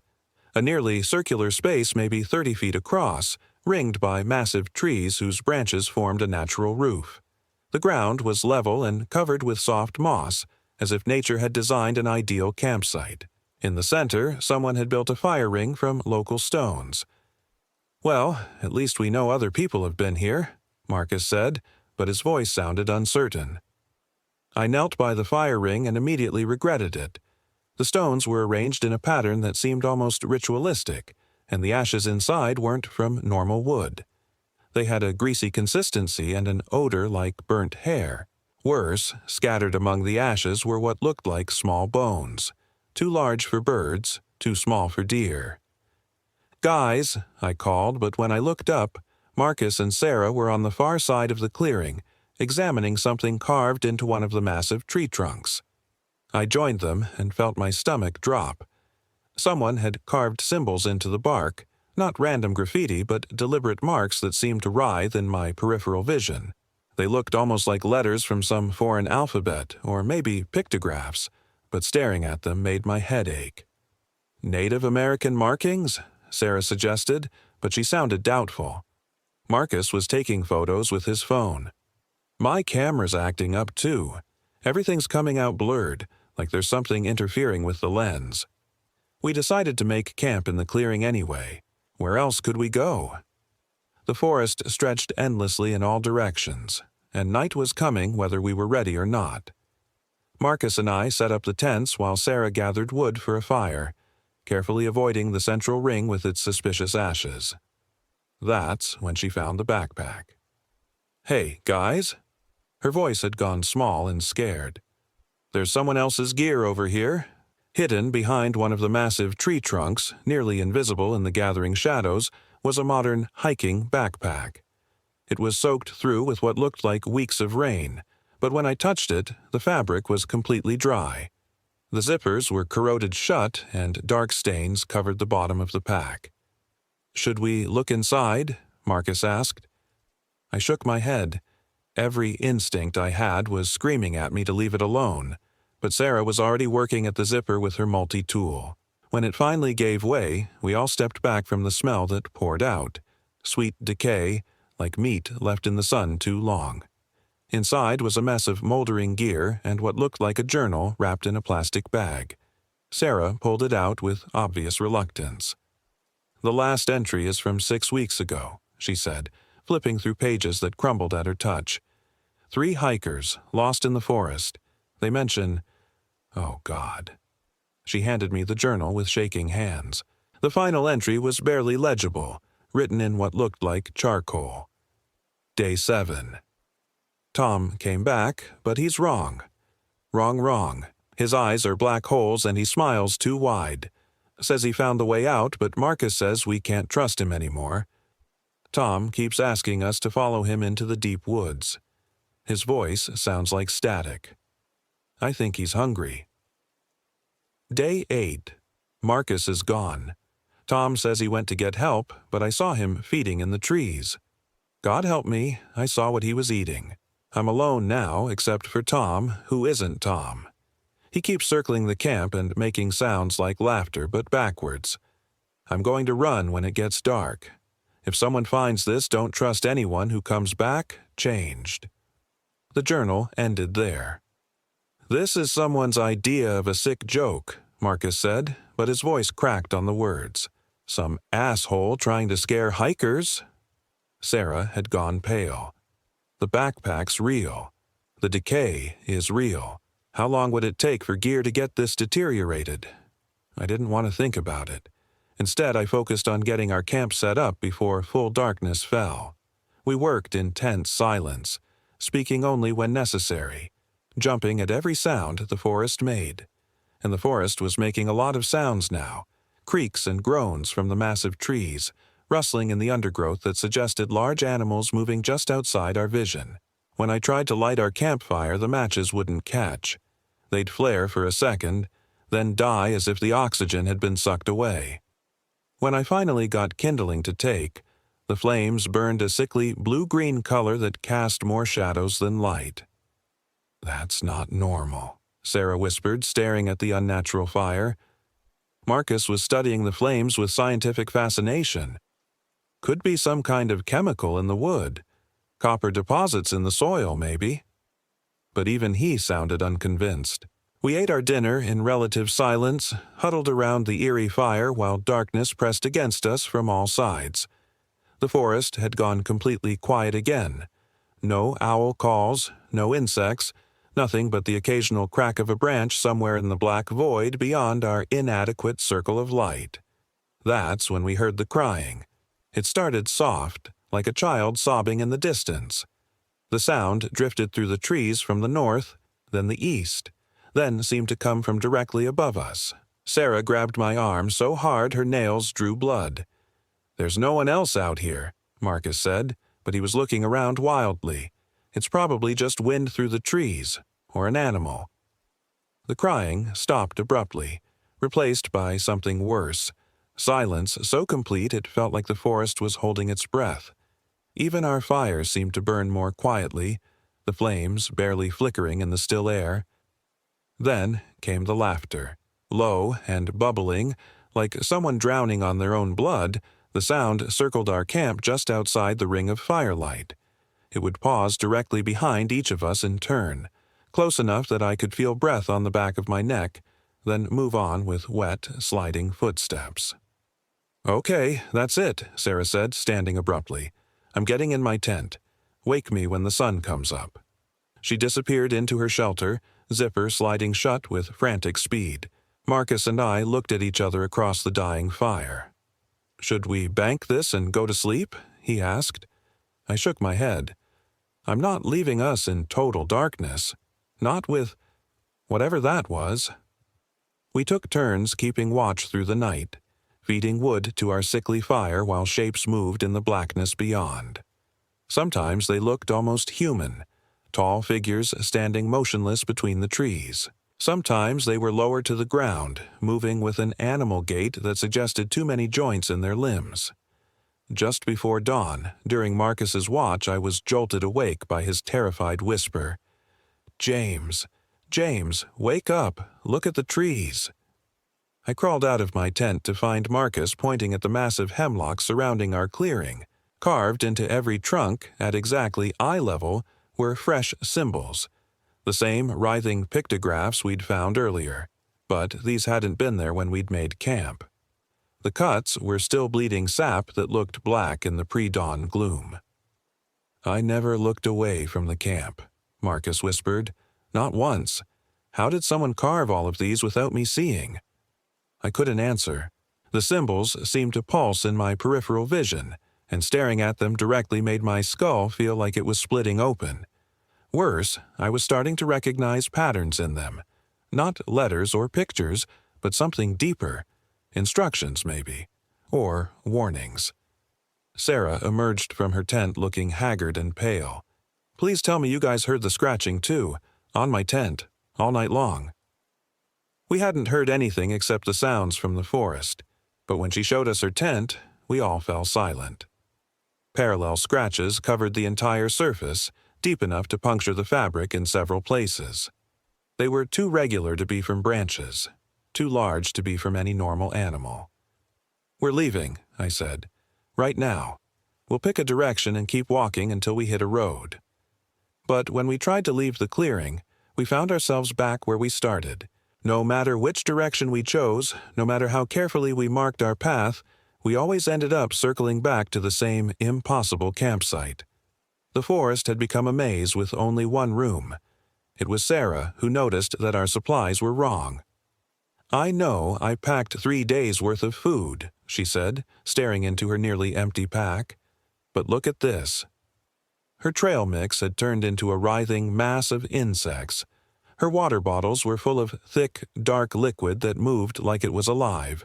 Most disturbing of all, her sleeping bag had been opened from the inside, the zipper pulled down as if someone had climbed out of it during the night. Marcus's gear was similarly corrupted. His backup batteries had melted into puddles of acidic goo. His first aid kit contained only bandages soaked in what looked like blood. His tent showed the same inside-out opening as Sarah's sleeping bag. Only my equipment remained untouched, and that somehow made it worse. Why had I been spared? What made me different? The answer came that afternoon when Marcus went missing. We'd been trying for hours to find a way out of the clearing, following game trails that led nowhere, climbing trees to look for landmarks that didn't exist. The forest stretched endlessly in all directions, a green, black ocean with no shore in sight. Worse, our phones and GPS devices weren't just malfunctioning anymore. They were showing impossible readings. Times that jumped forward and backward, coordinates that placed us simultaneously in Pennsylvania and the middle of the Pacific Ocean. Marcus had been walking about 10 feet ahead of us, following what looked like a deer path through a thick stand of mountain laurel. Sarah and I were discussing whether to try climbing one of the massive hemlocks when we realized we could no longer hear his footsteps. "Marcus," Sarah called. No answer. We pushed through the laurel to where we'd last seen him, but found only more forest. No sign of a struggle, no broken branches, no footprints in the soft earth. He had simply vanished as completely as if he'd never existed. We searched for 3 hours, calling his name until our voices went hoarse, but the forest swallowed our shouts without even an echo. When we finally returned to the clearing, exhausted and terrified, we found Marcus sitting by our dead fire, smiling. "Hey guys," he said in a voice that was almost right. "Where have you been? I've been waiting for you." Sarah ran toward him with relief, but I grabbed her arm. Something was wrong with Marcus. Something beyond the too wide smile and the perfectly relaxed posture. His eyes weren't quite the right color anymore, darker than they'd been that morning, and they didn't reflect our flashlight beams properly. "Where were you?" I asked carefully. "We looked everywhere." "I found the way out," Marcus said, his smile never wavering. "There's a trail about a mile north. Leads right back to the parking lot. We can be home by midnight." His voice had a slight echo to it, as if he was speaking from the bottom of a well. Worse, he wasn't blinking. I'd known Marcus for 8 years, and he was a chronic blinker, especially when he was nervous. Now his eyes were wide and unmoving, like a doll's. "Show us," Sarah said, but I tightened my grip on her arm. "It's getting dark," I said. "We should wait until morning." Marcus's smile flickered for just a moment, revealing something hungry underneath. "Why wait? Don't you want to go home, James? Don't you want to get back to your nice, safe apartment? Away from all these trees that remind you of the construction site?" I'd never told Marcus about my father's death. I'd never told him about the nightmares or the claustrophobia or any of it. But this thing wearing his face knew everything. "Sarah," I whispered, "that's not Marcus." She looked between us, confusion and growing fear warring on her face. "What are you talking about? Of course it's Marcus." "Ask him something only Marcus would know," I said, not taking my eyes off the thing that was smiling too wide with my friend's mouth. Sarah thought for a moment. "What did you call your computer in college?" "Hal," Marcus Thing replied immediately. "After the computer in 2001. A space odyssey." That was right. Completely. Perfectly right. But the voice was still wrong, still carrying that underwater echo, and the eyes still weren't blinking. "Where did we meet?" Sarah pressed. "Computer Science 101, fall semester junior year. Professor Williams. You sat in the front row and always had the right answers." Also right. I began to doubt myself, but then I noticed something else. Marcus had a small scar on his left hand from a childhood accident with a broken bottle. This thing's hands were unmarked. "You're not Marcus," I said flatly. The thing's smile didn't waver, but its head tilted at an angle that was almost but not quite human. "Of course I'm Marcus. Who else would I be?" "Prove it," Sarah said, and I could hear the doubt creeping into her voice now. "Tell me about your sister." The Marcus thing blinked for the first time since we'd found it, and when its eyes opened again, they were completely black. "I don't have a sister," it said in a voice like grinding stone. Marcus had 2 sisters. Sarah stumbled backward with a small scream, but the thing that looked like our friend just kept smiling its too wide smile. When it stood up, its limbs moved in ways that human joints shouldn't allow, all sharp angles and impossible bends. "You figured it out faster than most," it said, and now its voice was coming from somewhere else entirely, from the trees around us, from the ground beneath our feet, from inside our own heads. "But it doesn't matter. You're not leaving these woods. No one leaves these woods." It took a step toward us, and I saw that its feet weren't quite touching the ground. In the dying light I could see through it in places, as if it was more shadow than substance. "What are you?" Sarah whispered. "Hungry," it replied and lunged. I shoved Sarah aside and swung my flashlight like a club. The beam passed right through the Marcus thing, but the plastic casing connected with something solid.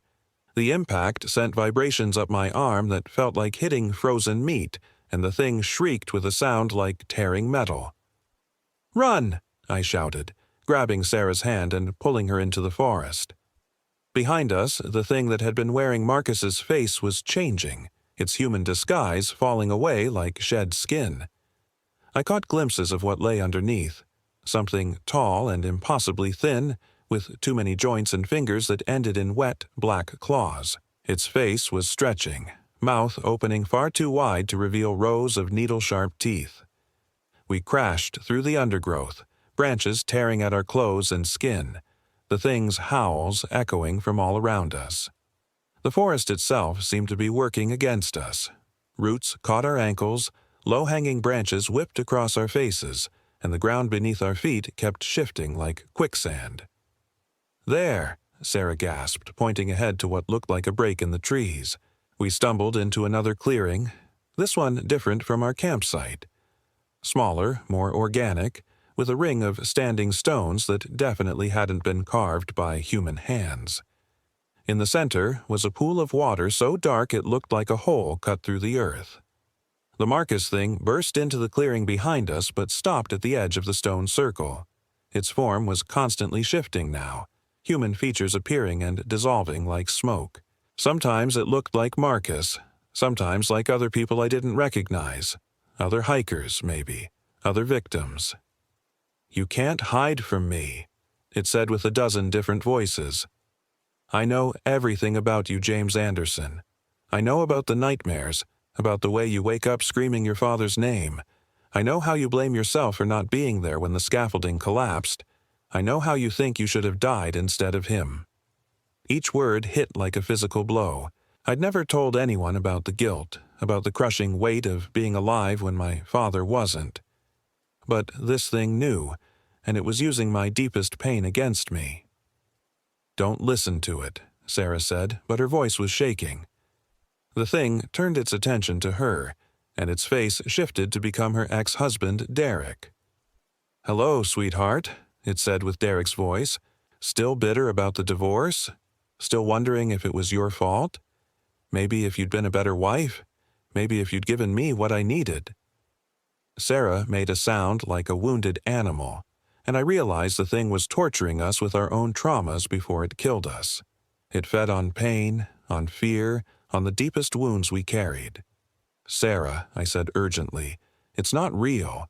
It's not Derek, and it's not telling the truth." But she was backing toward the dark pool in the center of the stone circle, tears streaming down her face. "Maybe he's right. Maybe I am worthless. Maybe I deserve this." "No," I said, stepping between her and the thing. "You're the strongest person I know. You held us together after college. You helped me through the worst parts of my depression. You—" The Marcus thing laughed, a sound like breaking glass. "How touching! But words won't save you here. Nothing will save you. Just like nothing saved your father when the steel beam came down. Just like nothing saved the real Marcus when I took him apart piece by piece. That's when I understood. This thing didn't just mimic people. It consumed them, absorbed their memories and personalities before wearing their faces like masks. The real Marcus was dead, probably had been since the moment he'd disappeared into the forest. And this creature was planning to do the same to us. But something about the stone circle was keeping it at bay. It paced the perimeter like a caged animal, shifting between faces of its victims, but it couldn't cross the threshold. "Wendigo," I breathed, the word coming from some half-remembered folklore lesson. You're a Wendigo. The thing's face solidified into something almost human but wrong in every detail.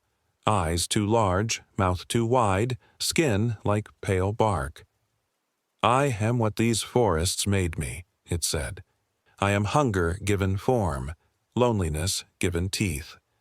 I have been feeding here for longer than your species has had names for things like me. The ancient stones around us were covered in the same writhing symbols we'd seen carved into the trees, but these were older, worn smooth by centuries of wind and rain. They weren't just markings. They were a binding, a prison designed to contain something that should never have existed. The stones keep you trapped, I realized. During the day, it admitted, but the sun is setting, James Anderson. And when full darkness comes, I'll be free to hunt again, free to add your faces to my collection, your memories to my feast. I looked at the sky and felt my heart sink. The creature was right. The last light was fading from the forest canopy, and with it would go our only protection. Sarah had sunk to her knees beside the dark pool, staring into its depths with hollow eyes. I can see them, she whispered. All the people it killed. They're down there, underwater. They're trying to tell me something. I knelt beside her and looked into the pool. At first I saw only black water, but as my eyes adjusted, shapes began to emerge from the depths. Pale figures reaching upward, their mouths open in silent screams, their eyes pleading. Among them, I recognized the hikers from the journal we'd found, and there, God help me, was Marcus, the real Marcus, his face contorted in final agony. But Sarah was right. They were trying to communicate something. Their mouths were moving in unison, forming the same word over and over again. Fire. Fire, I whispered, understanding flooding through me. The symbols on the stones. They're not just a binding. They're instructions. I pulled out my lighter and held the flame close to the nearest standing stone. The carved symbols began to glow with the same sickly blue-green light as our corrupted campfire, but brighter, more intense. The Wendigo shrieked and backed away from the circle's edge. "Sarah, help me," I called. "We need to light all the stones." She snapped out of her trance and began pulling brush and fallen branches into piles around each standing stone. The Wendigo circled us frantically, its form becoming more monstrous as darkness fell, but it couldn't cross the glowing boundary we were creating. When the last stone was lit, the entire circle erupted in blue-green flame that reached toward the star-filled sky. The Wendigo's howls became deafening, a sound like the death screams of every creature it had ever consumed. Its stolen faces began peeling away like layers of paint, revealing the nightmare underneath. Something that had once been human, maybe centuries ago, but had been transformed by hunger and isolation into a thing of pure malevolence. "You think you've won," it screamed. "These stones won't hold me forever. I'll wait and hunt and feed, and someday you'll come back to these woods. Someday everyone comes back." The flames were spreading now, catching the surrounding trees, turning the entire forest into a conflagration that burned with supernatural fire. But instead of heat, the flames brought cold, a bitter, numbing cold that bit into our bones and made our breath come out in white puffs. Through the flames, I could see other shapes moving. The pale figures from the pool, rising from the dark water with vengeance in their eyes. The Wendigo saw them too and tried to flee, but the stone circle had become its prison as well as its sanctuary. The spirits of its victims fell upon it with ethereal hands, dragging it down into the burning earth while it screamed curses in languages that had been dead for millennia. The last thing I saw before the cold and exhaustion took me was the Wendigo's face. Not one of its stolen masks, but its true face. Ancient and alien, and filled with a hatred so pure it was almost beautiful in its intensity. Then the blue-green flame swallowed everything, and I knew nothing but darkness. I woke up in a hospital bed in Warren, Pennsylvania, with no memory of how I'd gotten there. The nurses told me that park rangers had found Sarah and me unconscious on Forest Road 2002, hypothermic, and delusional, babbling about monsters and fires that had left no trace. They said we'd been missing for 5 days, though it felt like we'd been in the forest for barely 2. Marcus was officially listed as missing, his body never found despite extensive search efforts. Sarah and I told the rangers about the clearing with the standing stones, about the symbols carved into the trees, about everything we could remember. But when they investigated, they found nothing. No clearings, no stones, no markings, just ordinary forest, no different from any other patch of Pennsylvania wilderness. Sarah was discharged the same day I was. We drove back to Pittsburgh in silence, neither of us willing to talk about what we'd experienced. The doctors said we'd suffered from exposure-induced hallucinations, that isolation and hypothermia could cause the brain to create elaborate false memories. They recommended therapy and medication and time. They were probably right. The rational part of my mind wants to believe they were right. But sometimes, late at night when the wind is blowing through the trees outside my apartment, I hear laughter that sounds like Marcus's voice. And sometimes, when I'm driving on dark country roads, my GPS starts glitching, showing routes that lead deep into forests that shouldn't exist. Sarah moved to California 2 weeks after we got back. She said she needed to get as far away from trees as possible. We talk on the phone sometimes, but we never mention the forest, never speak Marcus's name. We're both afraid that talking about it might somehow call it back. But I know it's still out there, waiting in the deep places where civilization hasn't touched. I know because I can feel it in my dreams, patient and hungry, wearing the face of my best friend and whispering promises of reunion. The Wendigo was right about one thing. Someday everyone comes back to the woods. And when they do, it will be waiting, with a collection of new faces to wear and old hungers to feed. I've thrown away all my camping gear, deleted every hiking app from my phone, and moved to the most urban apartment I could find. But none of that matters, because the forest isn't really a place. It's a state of mind, a darkness that exists in the spaces between what we know and what we fear. And sometimes, on nights when the moon is dark and the city feels too much like a cage, I find myself planning another trip to the wilderness. I tell myself it's just curiosity, just a need to prove that what happened wasn't real. But I know the truth. The Wendigo left something inside me when it looked into my eyes, some seed of its hunger that grows stronger every day. And someday, when the need becomes too great to resist, I'll go back to those woods. When I do, I won't be going alone. I'll bring others with me. Friends, strangers, anyone who trusts me enough to follow me into the trees. Because that's what the Wendigo does. It plants itself in survivors like a virus, using them to bring fresh meat back to the hunting grounds. I'm writing this down as a warning, though I know no one will believe it. Check the missing persons reports for the Allegheny National Forest over the past century. Count the hikers who walked into those woods and never walked out. Look for the patterns. Groups of friends, solo campers, families on vacation, all vanishing without a trace, their gear found corrupted and wrong, their final messages speaking of shadows that move independently of their sources.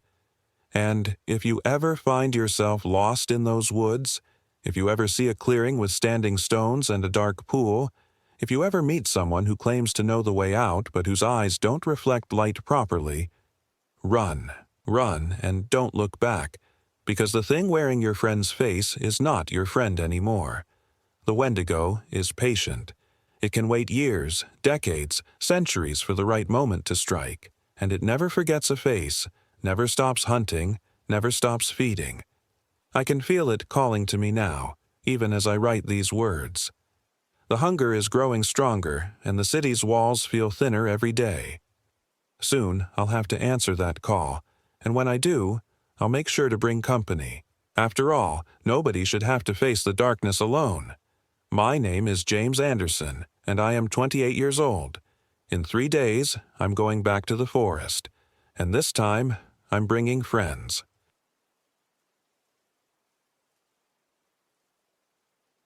My name is Michael Williams, and I am 34 years old. This happened in the Pine Creek Gorge of north-central Pennsylvania, in what the locals call Pennsylvania's Grand Canyon, during the last week of October 2023. I should have known better than to trust Jake's enthusiasm for authentic wilderness experiences. My childhood friend had always been the type to seek out the most remote, challenging trails, the kind that required detailed topographical maps and emergency satellite beacons. But Sarah and I needed this trip. Our marriage had been strained for months, and she'd suggested we reconnect with old friends, get away from the suffocating routine of our suburban lives. The Hollows Trail, Jake had said, spreading a worn Forest Service map across our kitchen table 3 weeks earlier. His finger traced a thin line that seemed to disappear into vast green spaces marked only with elevation contours.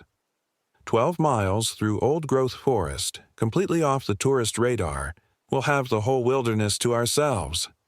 Sarah leaned over my shoulder, her dark hair brushing my cheek as she studied the map. "It looks isolated," she murmured, and I caught the hesitation in her voice. "That's the point," Jake replied, his blue eyes bright with that familiar wanderlust that had gotten us into trouble during our college hiking trips. "No cell service, no other campers, just us and the forest like it was 200 years ago." Now, as we shouldered our packs at the unmarked trailhead on that gray October morning, I wondered if isolation was really what our relationship needed. The parking area was nothing more than a dirt pullout beside Route 6, barely wide enough for Jake's Jeep. Ancient hemlocks towered above us, their massive trunks disappearing into a canopy so thick that even at midday, the forest floor lay shrouded in perpetual twilight. "According to this," Jake said, consulting his GPS unit, "the trail should start right here." He gestured toward what looked like a gap between two moss-covered boulders. I adjusted my pack straps and felt the familiar weight settle against my spine. 40 pounds of gear for 3 days: tent, sleeping bag, food, water purification tablets, first aid kit. Sarah had packed light, as always, trusting that Jake and I would carry the heavier items. She stood beside a massive oak tree, running her palm along its deeply grooved bark. "Mike," she called softly, "come look at this." Carved into the oak's trunk, about head height, were symbols I didn't recognize. Not initials or heart-enclosed names like you'd expect, but strange angular marks that seemed deliberately placed. They were old. The bark had grown around them, suggesting they'd been there for decades. "Probably just old survey markers," Jake said, though he photographed them with his phone before the screen flickered and went dark. "Damn thing's been glitchy all morning." The trail, when we finally located it, was little more than a deer path winding through dense undergrowth. Jake took the lead, consulting his compass every few hundred yards. The GPS had stopped working entirely once we entered the forest proper, displaying only a blank screen where our location should have been. "The canopy's too thick," he explained, shaking the device. "We'll navigate old school, compass and topo map." For the first 2 hours, our conversation flowed easily. Sarah and I had been married for 8 years, and Jake had been my best friend since we were 12. We fell into familiar rhythms: Jake's endless stream of outdoor trivia, Sarah's dry observations about the peculiarities of nature, my attempts to play mediator when their personalities clashed. But as the afternoon wore on and the trail became increasingly difficult to follow, our chatter died away. The forest felt wrong somehow. Not dangerous exactly, but watchful. Ancient hemlocks gave way to stands of bare hardwoods, their skeletal branches creating a latticework against the gray sky. Every few minutes I'd catch movement in my peripheral vision. Just a flicker, as if something large had ducked behind a tree. But when I turned to look, nothing was there. "How much further to the campsite?" Sarah asked during our third rest stop. She sat on a fallen log, pulling off her hiking boots to examine a blister on her heel. Jake studied the topographical map, rotating it to match our compass bearing. "Should be another mile or so. There's supposed to be a creek down in this valley, and the camping area is right beside it." But when we descended into the valley 20 minutes later, there was no creek. Just a dry stream bed filled with smooth stones and the brittle remains of what might have been water plants. The air smelled wrong, too. Not the clean scent of pine and earth I expected, but something mustier, like old basement storage.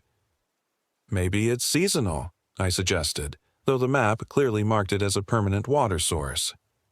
Jake frowned at his compass. That's weird. This thing keeps spinning. Must be some kind of magnetic anomaly in the rocks. We made camp in a small clearing beside the dry stream bed, our 3 tents arranged in a triangle around where our fire ring would be. Jake gathered dead wood while Sarah and I prepared dinner, freeze-dried camping food that required only boiling water. But when Jake tried to light the kindling, something strange happened. The flames burned blue, not the normal orange-yellow of a wood fire, but an eerie blue-white light that cast our faces in ghostly pallor. Jake stared at it, his expression puzzled. "Must be chemicals in the wood," he said.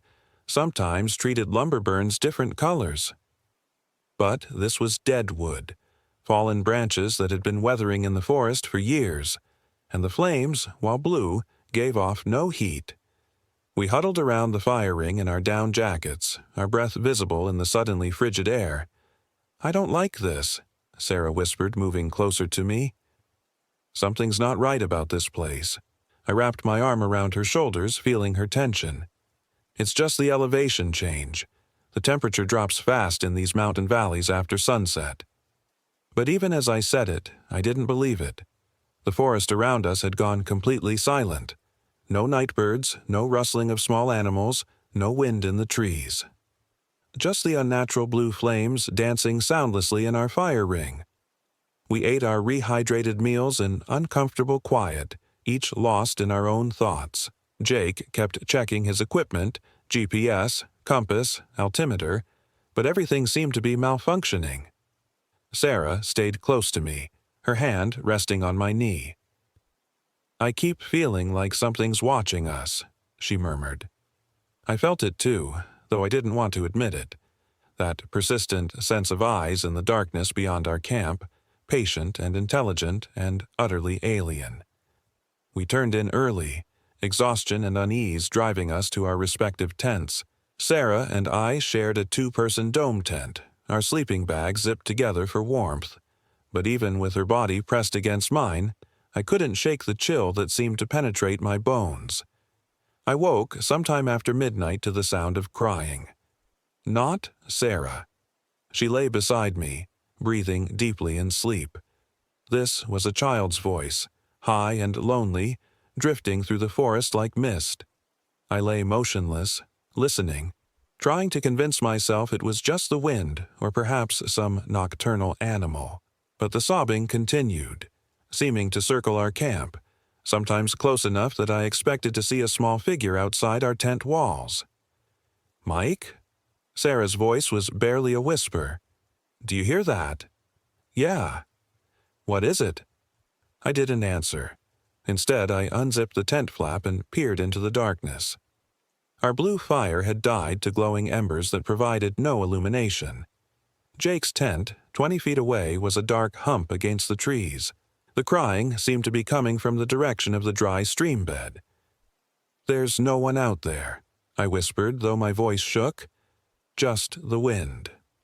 But Sarah was already sitting up, her face pale in the dim light from my headlamp. "That's not wind, Mike. That's a child." The sobbing grew louder, more desperate, and now I could make out words between the cries. "Mama. Where's Mama? I can't find Mama." Against every instinct screaming at me to stay in the tent, I grabbed my flashlight and crawled outside. The beam cut through the darkness, illuminating nothing but trees and shadows. The crying stopped abruptly, as if whoever, or whatever, had been making the sound realized they'd been detected. "Hello?" I called softly. "Is someone there? Are you hurt?" Silence. I played the flashlight beam across the forest, searching for any sign of movement. 20 yards away, Jake's tent rustled and his head appeared through the flap. "What's going on?" he hissed. "Did you hear the crying?" Jake looked confused. "What crying? I heard you moving around out there."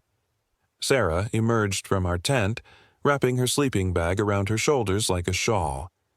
"There was a child crying," she said. "A little girl, I think. She was calling for her mother." Jake shone his own flashlight into the forest.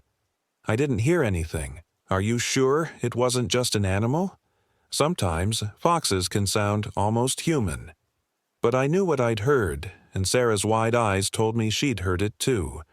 We spent another hour searching the area around our camp, calling out offers of help, but found nothing.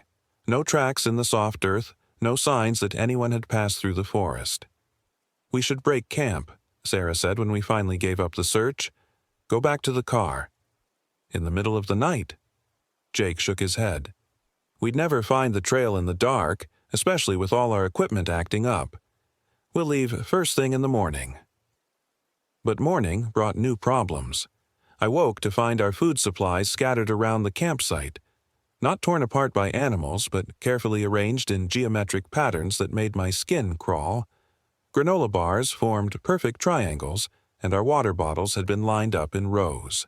Most disturbing of all, someone had used trail mix to spell out words in the dirt. "Find her!" "This is impossible," Jake muttered, standing over the strange display. "We would have heard someone moving around the camp." Sarah was already packing her gear, her movements quick and nervous. "I don't care if it's impossible. We're leaving. Now." But when we tried to follow our trail back to the parking area, we discovered that it had vanished. Not overgrown or obscured. Simply gone, as if the path we'd hiked the previous day had never existed. Jake spent an hour with his compass and map, trying to establish our position, but every bearing led us deeper into trackless forest. "This doesn't make sense," he said, his voice tight with frustration. "According to the topography, we should be able to see the road from that ridge." He pointed to a wooded hill about half a mile away. "Let's climb up there and get our bearings." The hike to the ridge took longer than expected. Every time we thought we were getting close, the hill seemed to recede, as if the forest itself was stretching to keep us from reaching high ground. When we finally crested the ridge, 3 hours later, we found ourselves looking down into another valley identical to the one we'd camped in. "That's impossible," Sarah breathed. "We climbed up. This should be looking back toward the road." Jake consulted his map again, his hands shaking slightly. "According to this, there shouldn't be another valley here, just more ridgeline." I felt something cold and sick settling in my stomach. "Jake, where exactly are we?" He didn't answer immediately, just stared at the map as if it might suddenly make sense. When he looked up, his face was pale. "I don't know." We spent the rest of the day attempting to navigate by the sun, but even that proved unreliable. The sun seemed to move too quickly across the sky, jumping from position to position when we weren't watching. By late afternoon, it was setting in what should have been the north, painting the forest in deep orange light that made the shadows writhe like living things. We made camp again in the original valley, having somehow found our way back despite our best efforts to head in the opposite direction.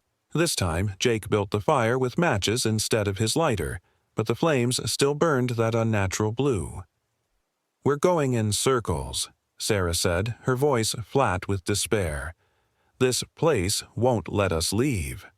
"Don't be ridiculous," Jake snapped, though I could hear the fear beneath his irritation. "Places don't let you do anything. We're just disoriented. Tomorrow we'll pick a direction and stick to it no matter what." But I was beginning to think Sarah was right. The forest felt alive around us, malevolent and hungry. Every tree seemed to lean inward, as if the woods were slowly contracting to crush us. And that persistent sensation of being watched had grown stronger, more oppressive. That night, the crying started again, but this time it wasn't alone. First came the child's voice, the same desperate sobbing we'd heard before. But then other sounds joined it. Whispered conversations in languages I didn't recognize, the sound of footsteps circling our camp, something that might have been laughter echoing through the trees. Jake sat bolt upright in his sleeping bag, his flashlight beam cutting wildly through the darkness. "What the hell is that?" The voices seemed to come from everywhere and nowhere.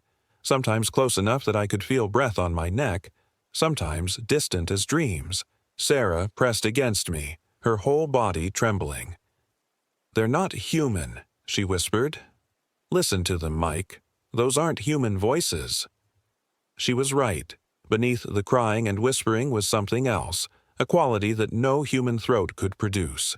Too deep, too resonant, like sounds being made by the forest itself. And then, just as suddenly as they'd started, the voices stopped. Jake crawled out of his tent, his movement creating small rustling sounds that seemed thunderous in the silence. "I'm going to check the perimeter," he announced. "Don't," Sarah pleaded. "Don't leave the camp." But Jake was already moving, his flashlight beam bobbing between the trees. I watched him disappear into the forest, the light growing smaller and more distant until it vanished entirely. We waited. 10 minutes passed. Then 20. Sarah and I called Jake's name, but there was no response. The forest had swallowed him as completely as if he'd never existed. "We have to go after him," I said, though the thought terrified me. "No." Sarah's grip on my arm was painful. "No, Mike, that's what it wants. Whatever this thing is, it wants to separate us." She was right, but I couldn't just abandon my oldest friend. "I'll stay close to camp. Just search the immediate area." I grabbed my headlamp and the largest flashlight, checking to make sure both had fresh batteries. The beams seemed weaker than they should have been, as if the darkness itself was absorbing the light. "Jake!" I called as I moved through the trees. "Jake, where are you?" 20 yards from camp, I found his flashlight lying on the ground, its beam pointing uselessly into the canopy. The surrounding area showed no signs of struggle. No broken branches, no disturbed earth, no indication that Jake had been dragged away. He had simply vanished. I followed a rough circle around our camp, calling his name, but found nothing else. When I returned to the tents, Sarah was sitting beside the blue fire, her knees drawn up to her chest. "Any sign of him?" "His flashlight. Nothing else." She nodded as if she'd expected this. "We need to stay together. No matter what we hear out there, we don't leave this camp." We huddled together through the remaining hours until dawn, listening to the sounds of the forest. Sometimes we heard Jake's voice calling for help, but it came from different directions and never sounded quite right, too flat, too emotionless, like a recording being played back. Sarah grabbed my hand whenever the false Jake called our names. When pale morning light finally filtered through the canopy, we discovered fresh horror. Our tents had been moved during the night. Not dramatically, just a few feet in different directions, but we both remembered exactly where we'd pitched them. It was as if the forest had shifted around us while we slept. "We're leaving," Sarah said. "With or without Jake. We're getting out of here." I wanted to argue, wanted to insist we search for our friend, but I knew she was right. Whatever had taken Jake would take us too if we stayed. We packed quickly, taking only the essentials, and set off in what we hoped was the direction of the trailhead. But within an hour, we were hopelessly lost again. The terrain seemed to shift when we weren't looking, streams appearing where none had been before, hills flattening into valleys. My compass spun wildly, never settling on a consistent bearing. "It's playing with us," Sarah said during one of our rest stops. "This place is alive, and it's playing with us." I was beginning to believe her. The forest felt malicious, hungry, ancient and patient and utterly alien. We were insects trapped in a web, and something vast and incomprehensible was watching us struggle. By afternoon, we were back in the same valley where we'd lost Jake. "This is impossible," I said, staring at our old campsite. We hiked for 6 hours in a straight line. Sarah sat down on a fallen log, her face blank with exhaustion and fear. "Mike, I need to tell you something." I turned to look at her, and something in her expression made my blood run cold. "I don't think Jake was taken," she said quietly. "I think he chose to leave." "What do you mean?" "Last night before you woke up, I heard him talking to someone, whispering outside his tent. He sounded excited, like he was making plans." I felt the ground shift beneath me. Plans for what? I don't know. But when he went into the forest, he wasn't being dragged. He was following something. Or someone. Before I could respond, we heard footsteps approaching through the trees. My heart leaped. Maybe Jake had found his way back. But when the figure emerged from the undergrowth, my relief turned to horror. It was Jake, but it wasn't Jake. He moved wrong, his gait too fluid, too graceful. His face was the same, but his eyes reflected light like an animal's. And he was smiling. Not Jake's familiar grin, but something cold and predatory. "Hey guys," he said, his voice carrying that same flat quality we'd heard during the night. "Sorry I worried you. I got a little turned around out there."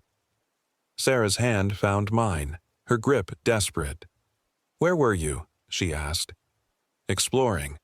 You wouldn't believe the things I found out there. Beautiful things. Ancient things." His smile widened, showing too many teeth. "Things that want to meet you." I took a step backward, pulling Sarah with me. "You've been gone all night, Jake. We were worried sick." "Have I?" He tilted his head at an angle that was wrong, too far to the side. "Time moves differently here. I've learned so much." "Learned what?" Sarah's voice was barely a whisper. "About the forest. About what lives here. About what it wants." He took a step toward us, and I noticed that his footsteps made no sound on the fallen leaves. "It's been waiting so long for visitors. It gets lonely." I reached slowly for the bear spray clipped to my pack. Whatever this thing was, it wasn't my friend anymore. "The crying we heard," Sarah said. "The child. What happened to her?" Jake's smile never wavered. "She's still here. They're all still here. Everyone who's ever gotten lost in these woods. They become part of it. Part of the family." "That's impossible," I said, though I could hear the tremor in my own voice. "Is it?" Jake laughed, and the sound was like breaking glass. "Look around you, Mike.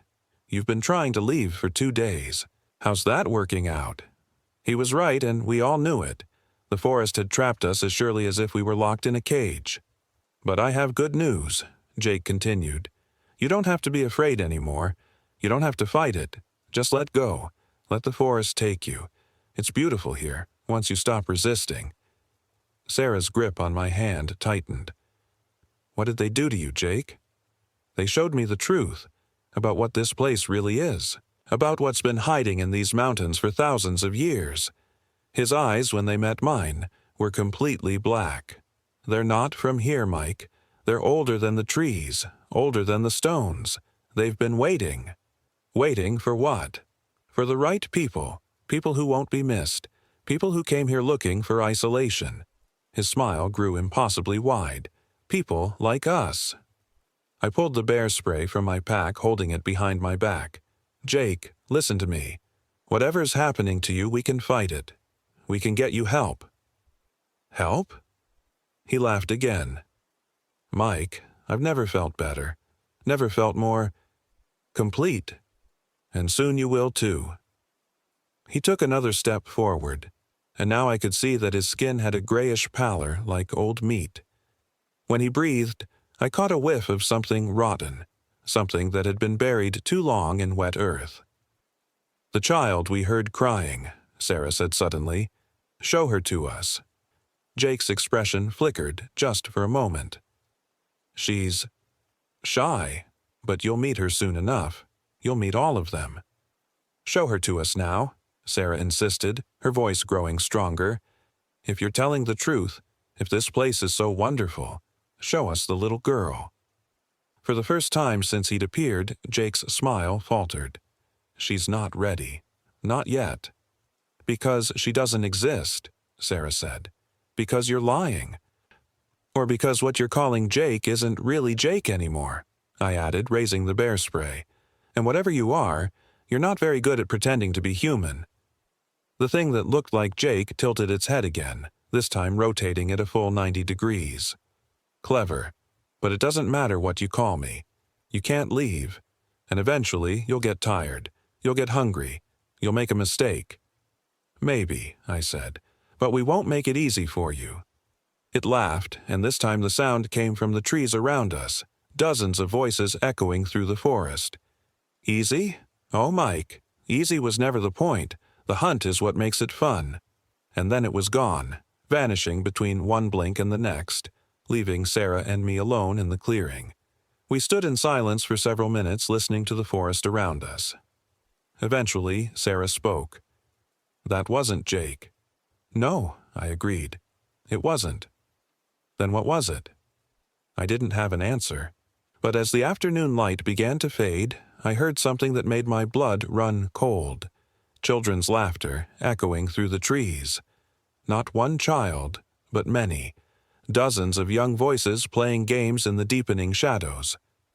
"We need to move," I said. "Now." We grabbed our packs and headed into the forest, moving as quietly as possible. But I knew we weren't really escaping. We were just changing the location of our inevitable capture. As night fell around us, the forest came alive with sounds. Footsteps, whispers, the rustle of movement through the undergrowth. Sometimes I caught glimpses of figures between the trees. Children in old-fashioned clothing, adults whose faces were too pale and whose movements were too fluid, things that might have once been human but were something else now.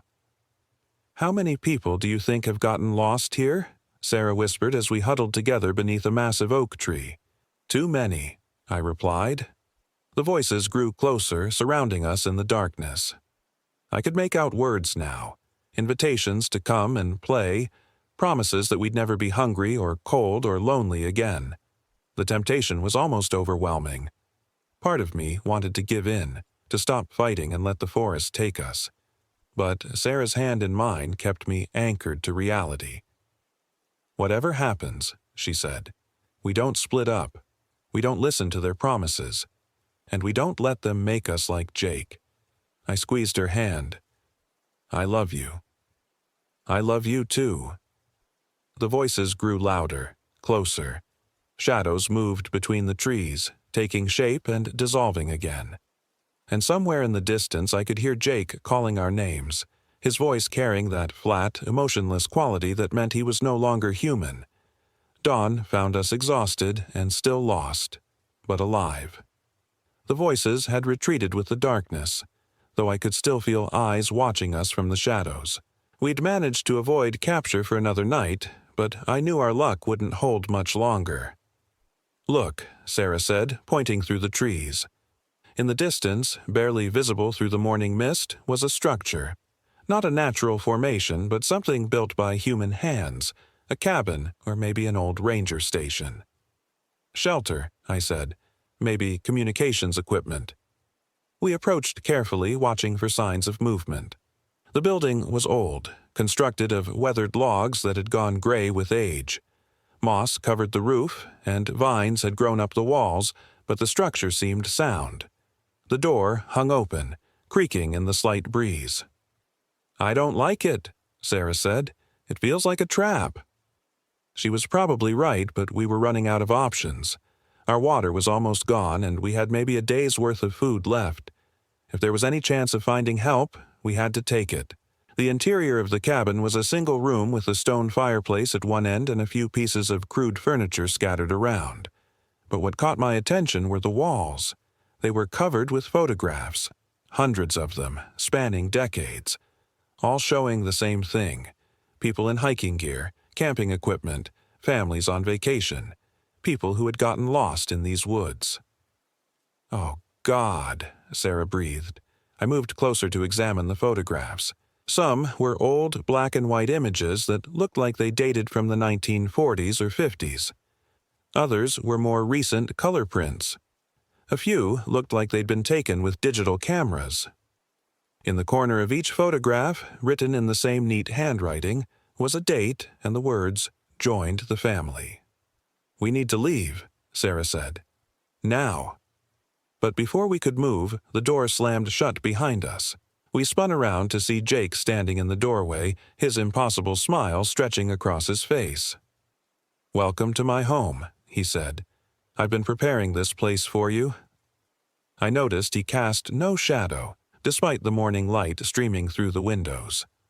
"This is where it begins," he continued. This is where you stop being what you were and start becoming what you're meant to be." "Which is what?" I asked, though I dreaded the answer. "Family," Jake said simply. "Part of something larger than yourselves. Part of something that's been here since before your kind learned to make fire." Sarah backed toward the fireplace, and I saw her hand close around a piece of kindling, a makeshift weapon, though I doubted it would be much use against whatever Jake had become. "What happened to the real Jake?" she asked. "I am the real Jake," he replied. "Just improved, enhanced, made perfect." "You're a parasite," I said, wearing my friend's face. His smile faltered for just a moment. "Your friend invited us in, Mike. When he heard the voices in the forest, he chose to answer. He wanted to know what was calling to him." "Bullshit." "Is it? Jake was always curious, always pushing boundaries. When we showed him what we really were, what this place really was, he didn't run. He embraced it." I felt a chill of recognition. Jake had always been the risk-taker, the one who pushed us to explore further, climb higher, venture into places others avoided. If something had called to him from the darkness, promising answers to questions he'd never been able to ask. "He made a choice," the thing wearing Jake's face continued. "Just like you're going to make a choice." "What kind of choice?" "Simple. Join us willingly and retain some part of who you were.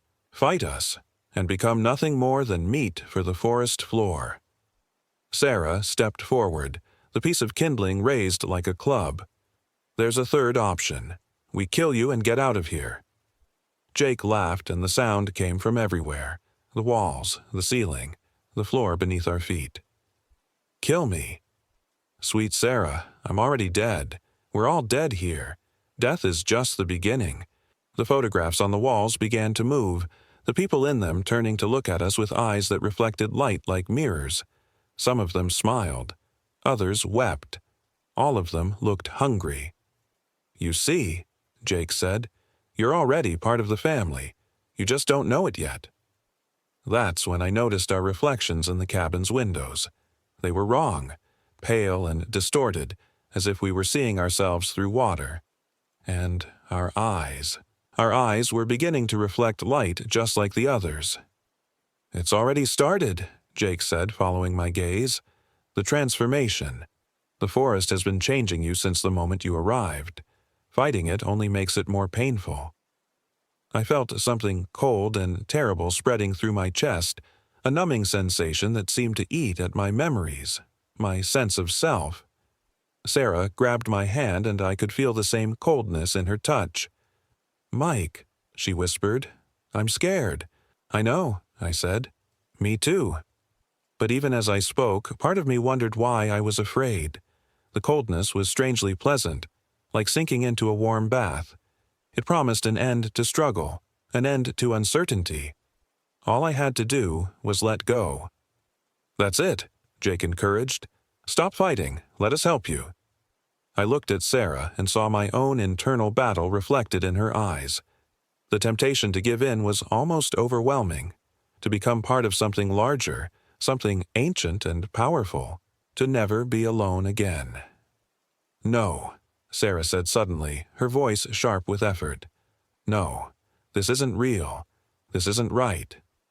She swung the piece of kindling at Jake's head. It passed through him as if he were made of smoke, but the action seemed to break whatever spell had been settling over us. The coldness in my chest receded, and my thoughts cleared. "Run," I said. We bolted toward the door, but Jake's laughter followed us. "You can't run forever. The forest is infinite, and we are patient." We crashed through the door and into the morning light. Behind us, I could hear the sound of splintering wood as the cabin began to collapse, the photographs fluttering through the air like oversized confetti. We ran blindly through the trees, no longer caring about direction or navigation. Branches tore at our clothes and faces, but we didn't slow down. Behind us, I could hear the sound of pursuit, not footsteps, but something like the wind through dead leaves getting closer. "There," Sarah pointed ahead. Through the trees, I could see a glint of metal, a car, a road. We burst from the forest onto a narrow paved road, our feet hitting asphalt with sounds that seemed impossibly loud after days in the woods. 100 yards to our left sat Jake's Jeep, exactly where we'd left it 3 days earlier. "The keys," I gasped. "Jake had the keys." Sarah was already checking her pack. "Emergency spare," she said, holding up a small magnetic key holder. "Jake always hides one under the wheel well." We found the spare key and climbed into the Jeep with shaking hands. The engine turned over on the first try, and I had never heard a more beautiful sound. I threw the vehicle into gear and stepped on the accelerator, not caring about speed limits or road conditions. In the rearview mirror, I watched the forest recede. For a moment, I thought I saw figures standing at the tree line, Jake and others watching us go. But when I blinked, they were gone. We drove in silence for the first hour, each lost in our own thoughts. Finally, Sarah spoke. "Do you think we really escaped?" I looked at her, noting the way the afternoon sunlight seemed to slide off her skin like water. "I don't know." "Mike," she said quietly, "look at your hands." I glanced down and felt my heart stop.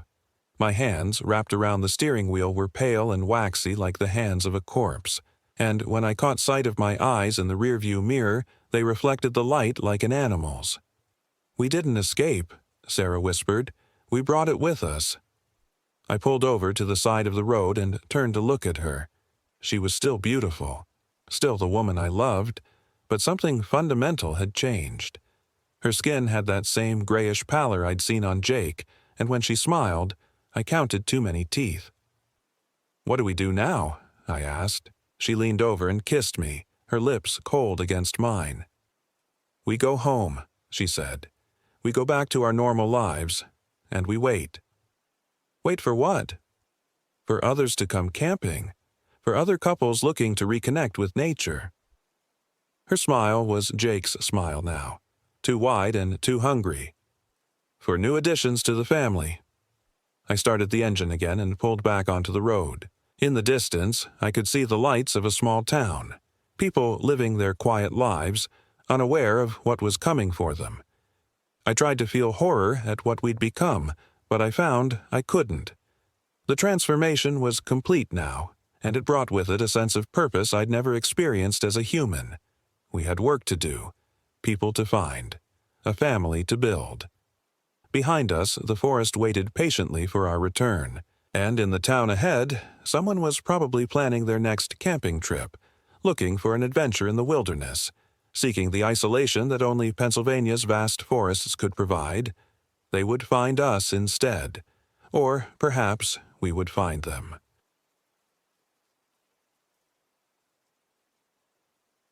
My name is Brian Wright, and I am 34 years old. This happened in the remote hollows of the Allegheny National Forest, deep in Pennsylvania's northwestern wilderness, where the ancient hemlock groves still whisper secrets that should have died with the native tribes who once warned against venturing too deep into those shadowed valleys. It was late September when Jake Martinez, my college roommate, convinced me to join him and our mutual friend David Jones on what he called one last real adventure, before we all settled completely into our suburban lives. Jake had been researching obscure hiking trails, the kind that didn't make it into guidebooks, and he'd found references to something called the Devil's Backbone Trail in the most remote section of the forest, near the abandoned logging town of Kinzua Springs. "Come on, Brian," Jake had said over beers at O'Malley's 3 weeks earlier, his eyes bright with the kind of enthusiasm that had gotten us into trouble back in college. "When's the next time we'll get to do something like this? David's already talking about proposing to Sarah, and you're buried in that accounting firm. We need this." David, quieter than Jake but equally eager to escape the mounting pressures of his teaching job, had nodded along. "The trail supposedly connects to some old Native American sites. Could be incredible." I'd agreed, partly because I couldn't think of a good reason not to, and partly because something deep inside me craved the isolation they were promising. My divorce had been finalized in August, and the silence of my empty apartment had become suffocating. The idea of losing myself in the wilderness for a long weekend held an appeal I couldn't articulate. The drive up from Pittsburgh took 4 hours, winding through increasingly remote roads until we reached the barely marked trailhead near Hart's Content Recreation Area. Jake had printed maps from some obscure hiking forum, and he'd been corresponding with a local named Ezra who claimed to know the area. The old man had agreed to meet us at the trailhead to give us proper directions to what he called the deep places. Ezra was waiting for us when we arrived, a weathered man in his 70s with hands like gnarled oak roots and eyes the pale blue of winter sky. He wore a faded flannel shirt and spoke in the careful cadence of someone choosing his words deliberately. "You boys sure you want to head back in there?" he asked, studying our expensive hiking gear with something that might have been amusement or concern. "That particular hollow's got a reputation." "What kind of reputation?" David asked, adjusting his backpack straps. Ezra's gaze lingered on the tree line. "The Seneca used to call it Ga High, the forbidden place. Said something hungry lived back there, something that wore the faces of the dead to lure the living deeper into the woods." Jake laughed, but it sounded forced. "Local folklore, right? Every remote area has stories." "Maybe," Ezra said, pulling a hand-drawn map from his shirt pocket. "But the logging company that worked these parts in the 1920s lost 17 men over 3 years. Not to accidents. They just vanished. Company pulled out and left the equipment to rust. You can still find some of it back there." He handed Jake the map, pointing to a series of trails marked in faded pencil. "You follow the main trail for about 8 miles, then take the fork near the old stone cairn. The Devil's Backbone starts there. You'll know you're on the right path when you see the hanging trees." "Hanging trees?" I asked. "Trees with ropes still hanging from the branches. Old ones, rotted through but never fallen. Some say the loggers hung themselves rather than face whatever was hunting them in those woods." The rational part of my mind dismissed this as rural superstition, but something in Ezra's tone made the hair on my arms stand up. He gave us his phone number in case of emergencies, and warned us that cell coverage disappeared completely once we passed the cairn. "One more thing," he said as we shouldered our packs. "If one of you goes missing, don't go looking after dark. Whatever you find coming back, it won't be your friend." We set out just after noon, the autumn sun filtering through the canopy in golden shafts that made the forest feel almost cathedral-like. The main trail was well-maintained, clearly popular with day hikers, and for the first few hours our conversation was light, catching up on work, relationships, shared memories from college. The forest around us was spectacular. Ancient hemlocks towered overhead, some easily 4 feet in diameter, their branches creating a canopy so thick that the understory was relatively open. The air smelled of moss and decaying leaves, rich and earthy. Occasionally we'd catch glimpses of wildlife, a red squirrel chattering at us from a high branch, the flash of a white-tailed deer disappearing into the shadows. It was around 4 o'clock when we reached the stone cairn Ezra had mentioned. The marker was older than I'd expected, clearly Native American in origin rather than something left by modern hikers. The stones were fitted together with precision, and strange symbols had been carved into several of them, symbols that hurt to look at directly, as if they triggered some primitive part of the brain that recognized them as warnings. "This is it," Jake said, consulting Ezra's map. He pointed to a barely visible trail that branched off into denser forest. "Devil's Backbone Trail." The path was immediately different from the main trail. Narrower, overgrown, and somehow darker despite the afternoon sun still being hours from setting. The vegetation was different too, more primitive-looking ferns and mosses, and the trees seemed to lean inward, creating a tunnel-like effect. We'd been hiking the Devil's Backbone for maybe 30 minutes when we encountered the first hanging tree. The rope was thick hemp, blackened with age and weather but still intact. It swayed slightly in a breeze I couldn't feel. "Jesus," David whispered, stopping to stare up at it. "How old do you think that is?" "Old enough," Jake said, but his earlier enthusiasm had dimmed. He was checking his GPS constantly now, though I noticed the screen seemed to be having trouble maintaining a signal. We passed 3 more hanging trees over the next hour, each one more unsettling than the last.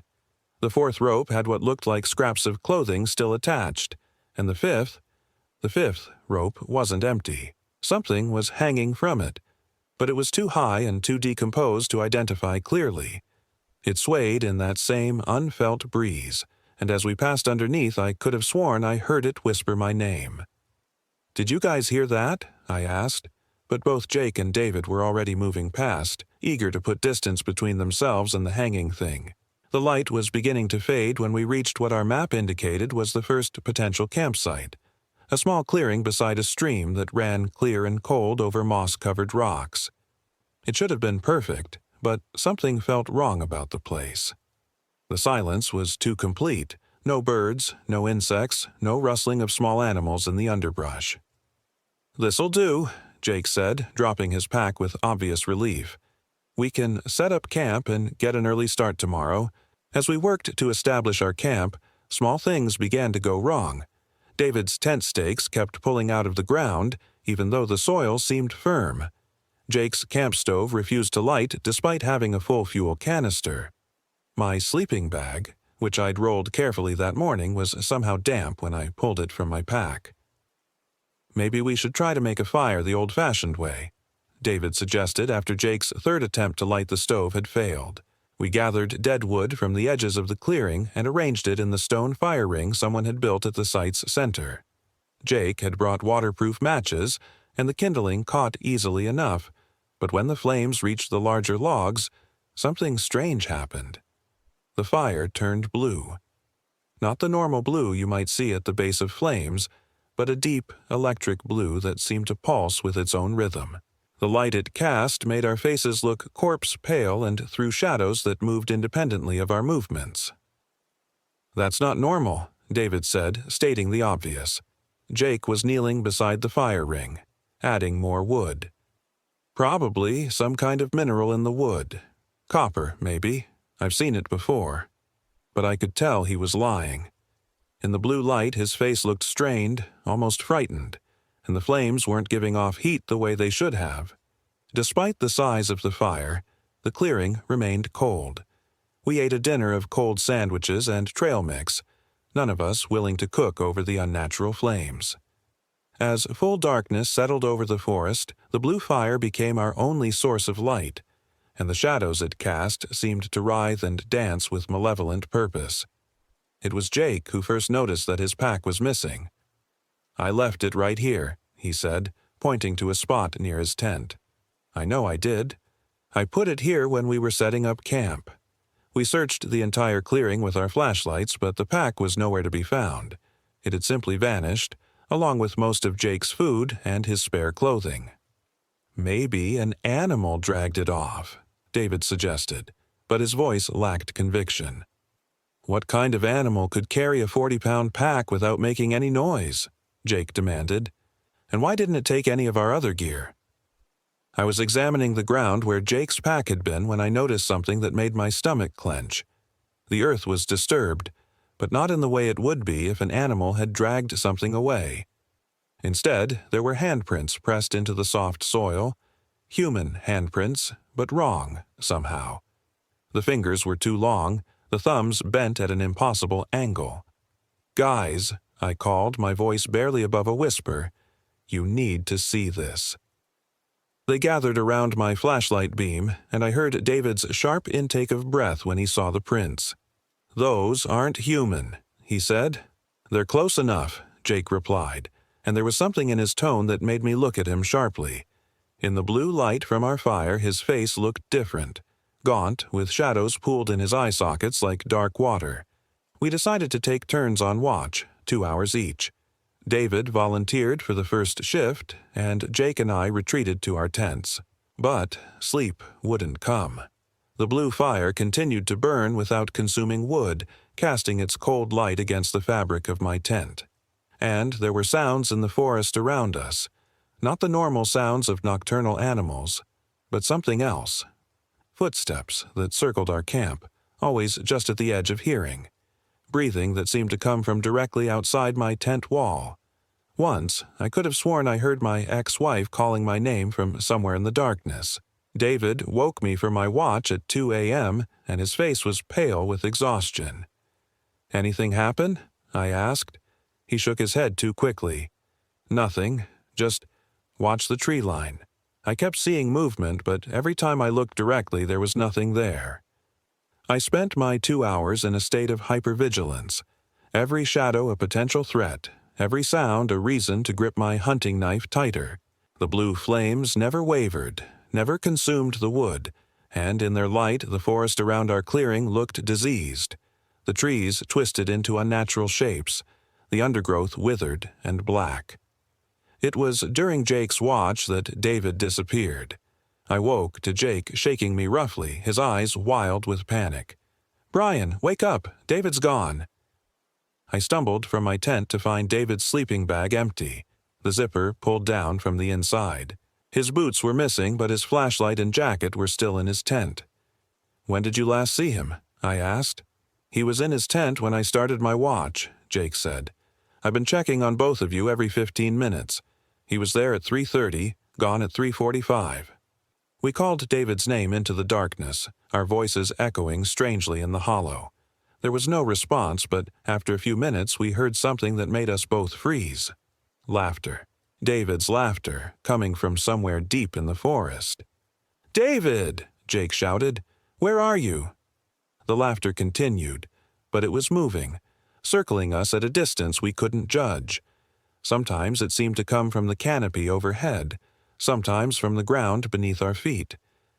"We have to go find him," Jake said, grabbing his flashlight. "Ezra said not to go looking after dark," I reminded him. "Fuck Ezra. David's our friend." But something about the laughter stopped me from following Jake into the forest. It sounded like David, but there was something wrong with it, a quality that made my skin crawl, like fingernails on a chalkboard. Jake disappeared into the tree line, his flashlight beam bouncing erratically through the darkness. I called after him, but he either didn't hear me or chose not to respond. Within minutes, the forest had swallowed both the light and the sound of his passage. I was alone with the blue fire. The next few hours were the longest of my life.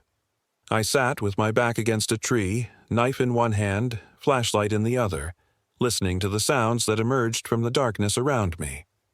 There was movement everywhere, things rustling through the undergrowth, branches creaking without wind, and occasionally, voices.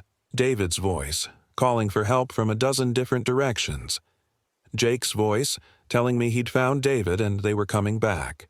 My ex-wife's voice, apologizing for the divorce and begging me to come find her. My dead father's voice, asking why I hadn't visited his grave in 2 years. I didn't respond to any of them. Something primitive in my brain understood that responding would be a mistake, though I couldn't have explained why. Dawn came gradually, the blue fire finally guttering out as natural light began to filter through the canopy. I had dozed fitfully against the tree, jerking awake at every sound, but somehow I'd made it through the night. It was just after sunrise when Jake emerged from the forest. He looked terrible. His clothes torn, his face scratched and dirty, his eyes bloodshot with exhaustion. But he was smiling, and that smile was wrong in a way that made every instinct I possessed scream warnings. "Found him," Jake said, his voice hoarse. "David's okay. He's waiting for us at the next campsite." "Where the hell have you been?" I demanded. "I've been worried sick." "Just got a little turned around in the dark," Jake said, but he wouldn't meet my eyes. "David's fine, though. Better than fine, actually. He found something incredible back there." I studied Jake's face in the morning light. His pupils were dilated despite the brightness, and there was something wrong with his smile. It was too wide, stretching his mouth in a way that looked painful. "What did he find?" I asked. "You have to see it to believe it," Jake said. "Come on, let's pack up and get moving." We broke camp quickly, Jake insisting that we needed to hurry to catch up with David. He seemed to know exactly where he was going, leading us deeper into the forest along paths that weren't marked on any map. His pace was relentless, and when I tried to slow down or rest, he became agitated. "We can't stop," he kept saying. "David's waiting. He's waiting for us." The forest grew stranger as we hiked deeper into the hollow. The trees were wrong, twisted into spiral shapes, their bark black and weeping some kind of dark sap. The undergrowth was thick with plants I didn't recognize, things with too many leaves or flowers that looked almost animal-like. And there were sounds. Always sounds, just at the edge of hearing. Whispers, laughter, sobbing. Sometimes I caught glimpses of movement in my peripheral vision, but when I turned to look directly, there was nothing there. Jake led us to a clearing that was larger than our previous campsite, dominated by a massive dead tree that stood like a gallows in the center. Its branches were bare and white as bone, and from several of them hung more of those ancient ropes. David was there, sitting with his back against the dead tree. He looked up when we entered the clearing, and his face split into the same wrong smile that Jake wore. "Brian," he called out, "I'm so glad you made it." But something was fundamentally wrong with David. His movements were too fluid, like his joints bent in ways human joints shouldn't, and his eyes were completely black, no whites visible at all. "What happened to you?" I asked, staying near the edge of the clearing. "I found it, Brian," David said, his voice carrying that same hoarse quality as Jake's. "I found what lives in the deep places, and it's wonderful." He stood up, and I realized that he was too tall. David had been maybe 5'8" before, but now he towered over the clearing, his limbs stretched and elongated.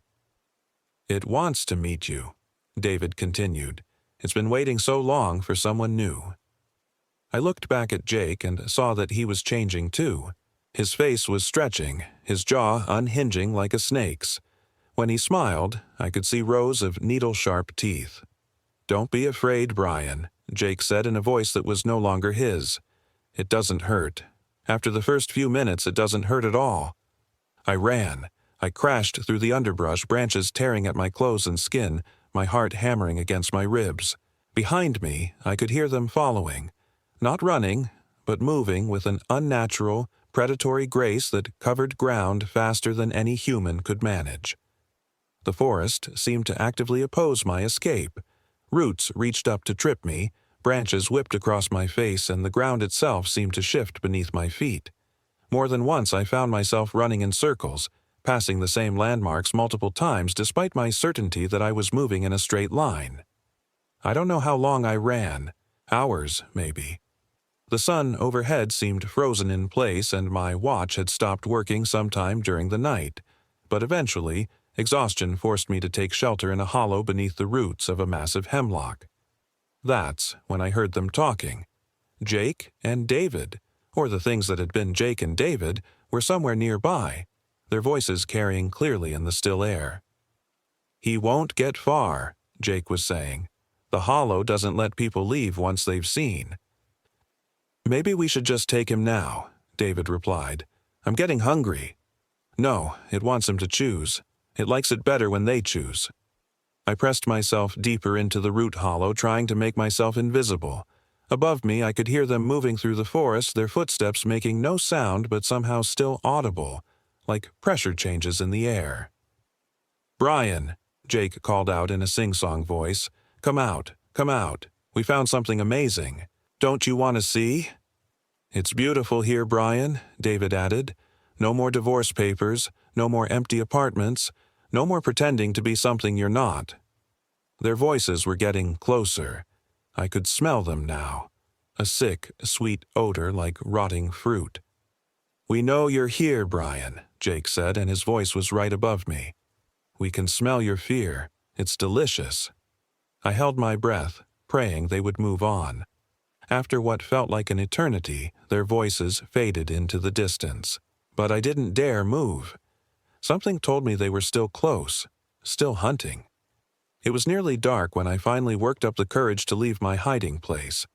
The forest was even more wrong in the twilight. The trees seemed to be moving when I wasn't looking directly at them, and the shadows between them writhed with independent life. I had no idea which direction led back to the trailhead, but I picked what I hoped was east and started walking. Every few steps, I would hear Jake or David calling my name from somewhere in the darkness, but I forced myself to ignore them. The trees began to thin, and I thought I might actually be approaching the edge of the hollow when I stumbled into another clearing. This one was smaller than the others, dominated by what looked like an ancient stone altar. The surface was stained dark with substances I didn't want to identify, and the air round it hummed with an energy that made my teeth ache. Standing beside the altar was a figure that might once have been human. It was tall and gaunt, with skin like old parchment and eyes that were holes into absolute darkness. When it spoke, its voice was the sound of wind through a graveyard. "Welcome, Brian Wright," it said. "I've been waiting for you." "What are you?" I managed to whisper. "I am what remains when everything else is stripped away," it replied. "I am hunger. I am need. I am the hollow that exists in the heart of every man." The thing gestured toward the altar. "Your friends understood. They gave themselves willingly, and in return, they became more than they ever were. They became perfect." "They're not my friends anymore," I said. "No," the thing agreed. "They're better. They're mine." Jake and David emerged from the tree line, moving with that same unnatural grace. In the darkness, they looked more obviously inhuman, their limbs too long, their faces stretched into masks of hunger. "It's time to choose, Brian," Jake said. "Join us willingly and keep some part of yourself. Fight us and become just another vessel." I looked around the clearing, searching for escape routes, but there were none. The trees formed a perfect circle around the altar, and I could see shapes moving between them. Other things that had once been human, all watching with those same black eyes. "What if I refuse both options?" I asked. The thing by the altar laughed, and the sound was like breaking glass. "Then you feed us anyway, but it will hurt more and last longer." I was trapped. There was no escape, no rescue coming. Ezra had probably known this would happen. Maybe he'd been feeding hikers to this thing for years. The whole setup had been too convenient, too perfect. But then I remembered something. Ezra had given me his phone number for emergencies. And he'd seemed genuinely concerned when we'd insisted on taking the Devil's Backbone trail. I pulled out my phone, not expecting to find signal, but hoping anyway. Miraculously, I had one bar. Weak, but possibly enough for a text message. I typed quickly, "Hollow, thing in forest, help." The message failed to send. I tried again, moving to different spots in the clearing. Still nothing. "Technology won't save you here," the thing said, amusement evident in its voice. "Nothing will save you here." Jake and David were closing in from either side, their movements coordinated like pack predators. I could see their faces clearly now, the skin stretched tight over elongated skulls, the mouths full of those needle teeth, the eyes like black pools. That's when I noticed something. Despite their transformation, they were still wearing their original clothes. Jake still had his favorite hiking boots, the ones he'd worn on every camping trip since college. David was still wearing his lucky Red Sox cap. Some part of them was still in there. "Jake," I said, backing toward the altar, "remember freshman year? Remember when you got food poisoning from that gas station sushi, and I stayed up all night making sure you didn't choke on your own vomit?" Jake hesitated, his predatory advance faltering slightly. "David," I continued, "remember when your dad died, and you couldn't afford to fly home for the funeral? I drove you 12 hours straight so you could be there." David's black eyes flickered, and for just a moment, I thought I saw something human looking back at me.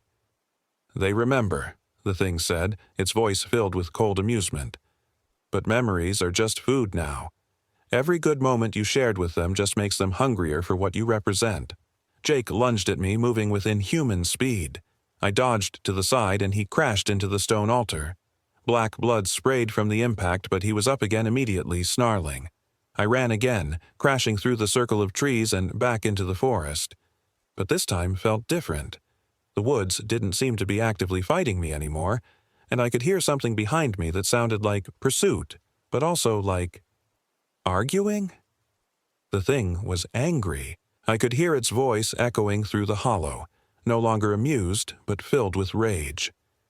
Something had gone wrong with its plans. I kept running, following what looked like a game trail through the darkest part of the forest.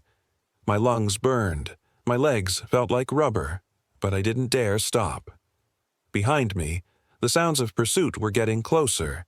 When I finally burst out of the tree line, I almost cried with relief. I was back at the stone cairn, back at the junction with the main trail. The normal forest sounds, owls, insects, small animals, were like a symphony after the oppressive silence of the hollow. I ran down the main trail in the darkness, using my flashlight to avoid roots and rocks.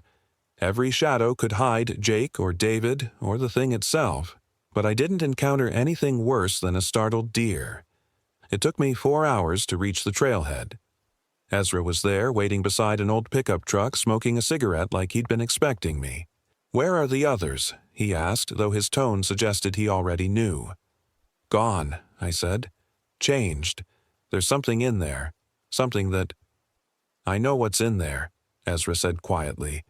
"Same thing that's been in there for longer than my grandfather could remember. Question is, why are you standing here instead of feeding it?" I told him about the phone, about trying to send the text message. He nodded slowly. "You reached out," he said. "Asked for help. That broke its hold, just enough. The thing feeds on isolation, on people who feel they have nowhere else to turn. Soon as you tried to connect with the outside world, you stopped being perfect prey." He dropped his cigarette and crushed it under his boot. "Your friends, though, they were already too far gone by the time it showed itself to you. Once it has its hooks in, there's no coming back." We drove to the state police barracks in Tionesta, where I tried to explain what had happened without sounding completely insane. I told them that Jake and David had become disoriented and violent, that I'd been forced to flee, that they were still somewhere in the forest and needed search and rescue. The search went on for 3 days. They found our campsite, complete with cold ashes from our fire. They found Jake's missing backpack, torn to shreds and scattered across a half-mile of forest floor. They found what the medical examiner determined were human bones near the stone altar, too old and scattered to identify. They never found Jake or David. The official report listed them as missing, presumed dead due to exposure and animal predation. I was questioned extensively, but my story, edited to remove the supernatural elements, was consistent, and there was no evidence of foul play. I moved to Denver 3 months later, as far from Pennsylvania as I could manage while staying in the continental United States. I told everyone it was for a job opportunity, but the truth was I couldn't stand being anywhere near those forests. But distance doesn't matter. Sometimes, late at night, I get phone calls from numbers I don't recognize. When I answer, I hear Jake's voice, or David's voice, asking me to come back, telling me how wonderful it is in the deep places, promising me that this time it won't hurt. I changed my number 4 times before I realized the calls weren't coming through any normal network. Last week, I found a letter in my mailbox with no postmark, no return address. Inside was a hand-drawn map of the Devil's Backbone Trail and a note in Jake's handwriting. "We're still waiting, Brian. We'll always be waiting." I burned the letter and the map, but I kept copies of everything. Evidence, maybe, or just insurance, because I know that someday I'm going to have to go back. The thing in the hollow isn't finished with me. It just let me go so I could bring it more food. Everyone I get close to starts asking questions about my camping experiences. My coworkers want to organize hiking trips. My neighbors suggest weekend getaways to beautiful remote locations. Even my therapist, Dr. Sarah Chen, has mentioned how therapeutic it can be to reconnect with nature. I see the way their eyes go black when they think I'm not looking. I see the way they smile with too many teeth. The hollow doesn't let go of its prey. It just gives them longer leashes. And every night as I lie awake in my Denver apartment, I can hear something calling my name from the darkness outside my window. Sometimes it sounds like Jake, sometimes like David, sometimes like my ex-wife or my father, or people I haven't thought about in years. But lately, it started to sound like me. My name is Brian Wright, and I am 34 years old. This happened in the remote hollows of the Allegheny National Forest, but it's not over. It will never be over. Word count, 6,847.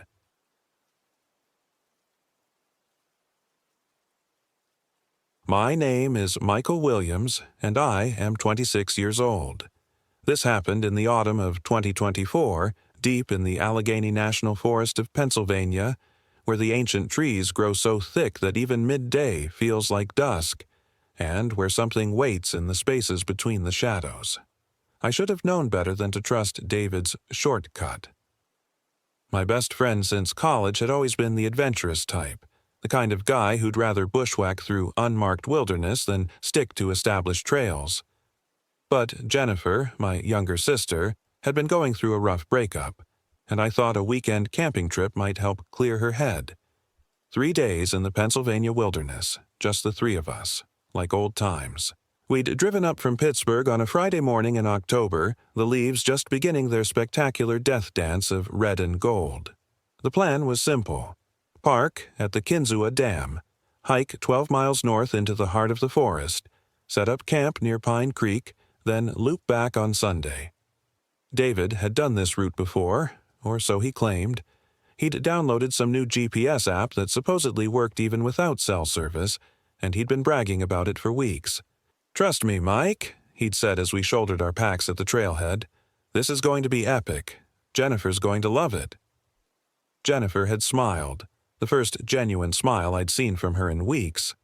At 22, she was 8 years younger than David and me, but she'd always been tougher than both of us combined. She'd been the one to convince our parents to let her start rock climbing at 14, the one who'd hike the entire Appalachian Trail the summer after high school. If anyone could handle whatever David had planned, it was her. The first few hours went perfectly. The October air was crisp and clean, carrying the smell of dying leaves and pine needles. We followed a well-marked trail through stands of oak and maple, their canopy filtering the sunlight into dancing patterns on the forest floor. David kept checking his phone, occasionally adjusting our direction based on whatever his app was telling him. "How much further to the turnoff?" Jennifer asked as we stopped for lunch near a small creek. David squinted at his screen, frowning slightly. "Should be just another mile or so. The app says there's an old logging road that'll take us straight to the best camping spot." I noticed he was holding his phone at odd angles, tilting it this way and that. "Everything okay with the GPS?" "Yeah, just the signal's a little wonky, but I've got the route downloaded, so we're good." We finished our sandwiches and pressed on. The marked trail began to fade around 2 o'clock, becoming little more than a deer path threading between massive oaks and hemlocks. David kept insisting we were on the right track, but I was starting to have doubts. The trees seemed to be growing thicker, blocking out more and more of the sky. The cheerful chatter that had marked our morning gradually faded into silence, broken only by the crunch of leaves under our boots and the occasional snap of a branch. That's when we started hearing the whispers. At first, I thought it was just wind in the leaves. But wind doesn't sound like voices, and it doesn't seem to follow you from tree to tree. Jennifer was the first to mention it. "Do you guys hear that?" she asked, stopping suddenly. We all froze, listening. For a moment, there was nothing but the usual forest sounds: birds, rustling leaves, the distant gurgle of water. Then, soft as a breath, came the sound of voices. Multiple voices, speaking just below the threshold of comprehension. "Probably just hikers on another trail," David said, but his voice had lost its earlier confidence. "Sound travels weird in dense forest." We kept walking, but the whispers followed us. Sometimes they seemed to come from our left, sometimes from our right. Once, I could have sworn they were coming from directly overhead, as if something was speaking from the canopy itself. The words, if they were words, remained maddeningly unclear, like trying to understand a conversation through thick glass. By 4 o'clock, David finally admitted we were lost. "The app keeps glitching," he said, showing us his phone screen. The GPS display showed nothing but a field of static, occasionally flickering to show impossible things. Roads that curved in perfect spirals, elevation markers that changed randomly, our position jumping between coordinates that placed us everywhere from central Pennsylvania to the middle of Lake Erie. "How is that possible?" Jennifer asked. "You said you downloaded the maps." "I did. I don't understand what's happening." David's voice was rising, tinged with panic. "The app worked fine when I tested it at home." I pulled out my own phone, but it was no better. No signal, and the GPS showed the same chaotic nonsense. Even Jennifer's phone, a newer model than ours, displayed nothing but digital gibberish.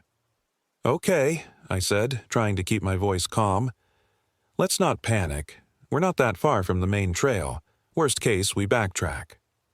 But when we turned around, the path we'd been following had vanished. Not faded, not grown over, simply gone, as if it had never existed. Where there should have been a clear trail through the underbrush, we saw only unbroken forest stretching in every direction.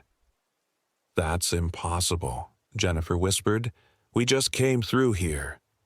David was frantically pressing buttons on his phone as if he could force it to work through sheer willpower. "This doesn't make sense. None of this makes sense." The whispers were getting louder. We stood in a rough circle, backs together, and tried to figure out which direction to go. The problem was that every direction looked the same. Endless trees, deepening shadows, and the growing certainty that something was very wrong. The forest felt different now. Heavier somehow, as if the air itself had thickened. The whispers seemed to be coming from all around us, a constant susurrus of unintelligible voices that made the hair on my arms stand up. "We need to find water," I said. "Find a creek and follow it downstream. That's what they teach in survival courses." We picked a direction at random and started walking. The forest grew denser with every step, the undergrowth so thick that we had to force our way through. Branches caught at our clothes and hair. Thorns drew blood from our hands and faces. The canopy above us grew so thick that the late afternoon light barely penetrated, leaving us in a twilight gloom that felt utterly wrong for 4:30 in October. And through it all, the whispers followed us. Jennifer was handling it better than David. She'd always been pragmatic in a crisis, the kind of person who started making lists when everyone else was panicking. But I could see the strain in her face, the way her eyes kept darting to the shadows between the trees. "We should set up camp," she said as the light continued to fade. "Find a clearing, get a fire going. Things will look better in the morning." We found a small open space between 3 massive oak trees, their trunks so wide that it would have taken 4 people holding hands to encircle one of them. The ground was relatively clear, carpeted with leaves but free of the dense undergrowth that had been clawing at us for hours. David immediately started gathering wood for a fire while Jennifer and I began setting up our tents. That's when I noticed the silence. The whispers had stopped, not gradually, not fading away like normal sounds do, but cutting off all at once, as if someone had thrown a switch. Even the usual forest sounds were gone. No birds, no insects, no rustling of small animals in the underbrush. The only sound was our own movement and breathing. "Do you hear that?" I asked. Jennifer paused in staking down her tent. "Hear what?" "Nothing. That's the problem." We all stopped what we were doing and listened. The silence was absolute, so complete it seemed to have weight. It pressed against my eardrums like water, making me want to pop them to relieve the pressure. "That's not normal," David said quietly. Jennifer stood up slowly, scanning the trees around our clearing. "Where did all the animals go?" I'd been wondering the same thing. We hadn't seen so much as a squirrel since we'd left the main trail. No birds, no insects, nothing. It was as if every living thing had fled the area, leaving us alone in a dead forest. David had gathered a substantial pile of wood and was trying to get his fire started. He'd always been good with campfires, but tonight he was struggling. The kindling wouldn't catch despite being bone dry. Even when he finally got a small flame going, it burned wrong. Too blue, too cold, giving off no warmth and precious little light. "Must be the wood," he muttered, feeding more tinder to the guttering flame. "These oak leaves should burn fine." The fire finally took hold as full darkness fell, but it remained strange. The flames danced blue and green instead of the usual orange and yellow, and the smoke rose in a perfectly straight column, unaffected by any breeze. Worse, the fire seemed to create more shadows than it banished, throwing wild, dancing shapes on the trees around us that bore no resemblance to our actual forms. We cooked a simple dinner of camp food, eating in relative silence. The unnatural quiet continued, broken only by the odd crackling of our fire and the occasional snap of a branch somewhere in the darkness beyond our little circle of light. Every few minutes one of us would think we heard something. Footsteps, voices, breathing. But when we stopped to listen, there was nothing. "I'm sure we'll be able to find our way out in the morning," Jennifer said as we finished eating, but her voice lacked conviction. "Things always look different in daylight." David nodded, but he kept glancing at his phone, checking and rechecking the GPS display. "The signal's got to come back," he said. "Technology doesn't just stop working." I wanted to agree with them, but something deep in my gut was telling me that normal rules didn't apply here. Whatever was happening to us went beyond simple equipment failure or getting turned around in the woods. The forest itself felt wrong, as if we'd somehow stepped sideways out of the normal world into someplace else entirely. We took turns keeping watch, though none of us slept well. Every time I started to doze off, I'd hear something that jerked me awake, a whisper just at the edge of hearing, the soft sound of footsteps circling our camp, or what sounded like breathing, slow and deep, coming from just beyond the firelight. Jennifer was on watch when it happened. I woke to her shaking my shoulder, her face pale in the blue firelight. "Mike," she whispered urgently, "David's gone." I sat up, instantly alert. David's sleeping bag was empty, still zipped up from the inside, but he was nowhere to be seen. His boots were still beside his bag. His backpack was untouched. "When did you last see him?" I asked, keeping my voice low. "He was there an hour ago when you switched with me. I've been watching the fire and I swear I never saw him get up." We searched the immediate area around our camp, calling his name in harsh whispers. We didn't want to shout. Something about the oppressive silence made the idea of raising our voices feel dangerous. But there was no trace of him. No footprints in the soft earth, no sign of struggle, nothing. "Maybe he went to relieve himself," Jennifer suggested, but even she didn't sound convinced. We waited until dawn, taking turns staying awake and calling David's name every few minutes. The blue fire burned all night without needing more fuel, casting its cold light on an empty forest. As the first pale light of morning filtered through the canopy, the normal sounds of the forest gradually returned. Birds calling, the rustle of small animals, the whisper of wind in the leaves. But there was still no sign of David. "We have to look for him," Jennifer said as we broke camp. "We can't just leave." I agreed, though every instinct I had was screaming at me to get out of this place as fast as possible. We packed our gear and began a systematic search, marking trees as we went to avoid walking in circles. We called David's name constantly, our voices echoing strangely in the morning air. It was around noon when we found the first sign of him. Jennifer spotted it first, a piece of blue fabric caught on a thorn bush about half a mile from our campsite. It was definitely from David's jacket, the same electric blue windbreaker he'd been wearing since we started the hike. "David!" I called, my voice echoing between the trees. "David, where are you?" That's when we heard him answer. "I'm here," came his voice from somewhere to our left. "I'm here. Help me." We followed the sound, crashing through the underbrush toward his voice. He kept calling, "Help me, I'm here, please help me." But somehow we couldn't seem to get any closer. The voice always seemed to be just ahead of us, just around the next tree, just over the next rise. "David!" Jennifer shouted. "Keep talking. We're coming." "I'm here," he called back, and for the first time something about his voice struck me as wrong. The tone was right, the words were right, but there was something underneath it, something that made my skin crawl. We pushed through a thick stand of mountain laurel and found ourselves in another small clearing. And there was David, sitting with his back against a tree, looking completely unharmed. "Oh, thank God," Jennifer breathed, running toward him. I was right behind her, relief flooding through me. "David, where the hell have you been? We've been looking for you all morning." But as we got closer, I began to notice things that were wrong. David was sitting in exactly the same position he'd been in when we first spotted him, back straight against the tree, hands folded in his lap, eyes staring straight ahead. He wasn't moving at all, not even the tiny movements that living people make without thinking. The shift of weight, the blink of an eye, the rise and fall of breathing. "David?" Jennifer said uncertainly, slowing to a stop a few feet away from him. That's when he turned his head to look at us, and I saw his eyes. They were black. Not just the pupils, but the entire eye. Iris, sclera, everything. Solid black, like looking into deep water at night.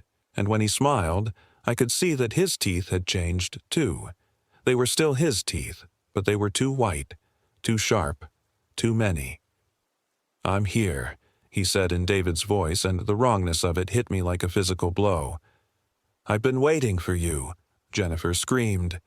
The thing that looked like David stood up in one fluid motion, too fast and too smooth for anything human. It moved like liquid, like something that had forgotten how joints and muscles were supposed to work. The smile never left its face. That horrible, too wide grin that showed too many teeth. "I'm here," it repeated, taking a step toward us. "I'm here." I grabbed Jennifer's arm and pulled her backward, but she was frozen, staring at the thing that wore our friend's face. "That's not David," she whispered. "That's not David." "I'm here," it said again, and this time there was something else in the voice, something underneath David's familiar tone. It sounded like multiple voices speaking in unison, like the whispers we'd been hearing in the forest, all layered together. I dragged Jennifer away from the clearing, crashing back through the underbrush. Behind us, I could hear the David thing following, but it wasn't moving like a person. Instead of the normal sounds of someone pushing through branches and leaves, there was only a soft, sliding sound, like something flowing through the trees. "I'm here," it called after us, and now the voice was coming from multiple directions at once. "I'm here. Don't leave me." We ran. We ran like our lives depended on it, because they did. Behind us, that horrible voice kept calling, sometimes from ground level, sometimes from above, as if the thing was moving through the trees themselves. "I'm here. Help me. Don't leave me. I'm here." Jennifer was sobbing as we ran, but she kept pace with me. We crashed through thorns and branches that tore at our clothes and skin, stumbled over fallen logs, splashed through small streams. I had no idea where we were going. We'd long since lost any sense of direction, but anywhere was better than near that thing. The voice finally faded as we put distance between us and the clearing, but I didn't let us stop running until we reached another small stream. We collapsed on the bank, gasping for air, our clothes torn and our faces scratched from the branches. "What was that thing?" Jennifer whispered when she could finally speak. I didn't have an answer. The rational part of my mind was trying to come up with explanations. Maybe David had hit his head. Maybe he was having some kind of psychotic break. Maybe we were all suffering from carbon monoxide poisoning or food poisoning or something. But I'd seen those eyes, heard that voice. Whatever we'd encountered wasn't human anymore. "We have to get out of here," I said. "We have to find our way back to the parking area." Jennifer nodded, wiping tears from her cheeks. Which way? That was the problem. We were completely lost. The stream we'd found was flowing northeast, or at least what I thought was northeast. My compass was spinning wildly, pointing in random directions like the GPS on our phones. We could follow it and hope it led to Pine Creek, but there was no guarantee. We filled our water bottles and started downstream, moving as quietly as possible. Every few minutes, one of us would think we heard something in the distance, that horrible, familiar voice calling, "I'm here." But it might have been our imagination. The fear was playing tricks on our minds, making us hear things that weren't there, or maybe they were there. The stream led us through increasingly dense forest. The trees were different here, older and larger than anything I'd seen before. Some of the oaks had trunks that must have been 8 or 9 feet in diameter, their canopy so thick that it felt like we were walking through a twilight world, even in the middle of the afternoon. That's when I started noticing the other wrongness. The leaves on the ground weren't just autumn colors. They were wrong colors. Deep purples and sickly yellows, browns that looked almost black, reds so dark they might have been dried blood. And they didn't rustle normally when we walked through them. Instead, they made a wet, sliding sound, as if they were damp despite feeling dry to the touch. "Mike," Jennifer said quietly, "look at the trees." I looked up and felt my stomach drop. The bark on the massive oaks was moving, not swaying in a breeze. There was no wind, but rippling like water, as if something was crawling just beneath the surface. As I watched, faces began to appear in the bark, pressing outward like people trapped under ice, their mouths opening and closing silently. "Don't look at them," I said, grabbing Jennifer's hand. "Just keep walking." But it was hard not to look. The faces were everywhere now, appearing and disappearing in the bark of every tree we passed. Some of them looked familiar. I could have sworn I saw my neighbor from back home, a teacher I'd had in high school, even my grandmother, who'd been dead for 10 years. Their mouths moved in silent pleas, and their eyes followed us as we hurried past. The whispers started again, but now I could understand some of the words. "Stay," they said. "Stay with us. Don't leave. You belong here now." Jennifer's grip on my hand was so tight it hurt, but I didn't complain. The stream continued to lead us deeper into the forest, and the wrongness was getting stronger with every step. The air felt thick and cloying, with an underlying smell of rot that seemed to come from everywhere and nowhere. That's when we heard David's voice again, but this time it was different. "Mike! Jennifer! Help me!" This time he sounded normal, genuinely panicked and afraid. We stopped walking and listened carefully. "Please," came his voice from somewhere ahead of us. "Something's wrong. I can't move." Jennifer started toward the voice, but I held her back. "That's not him," I said. "You saw what happened to him." "But what if it is?" she asked. "What if he got away from that thing? What if he needs our help?" The voice came again, and this time it was sobbing. "Please don't leave me. I'm hurt. I can't feel my legs." It sounded so real, so genuinely desperate, that I almost believed it myself. But I remembered those black eyes, that horrible smile with too many teeth. "It's a trap," I whispered to Jennifer. "Whatever that thing is, it's trying to lure us back."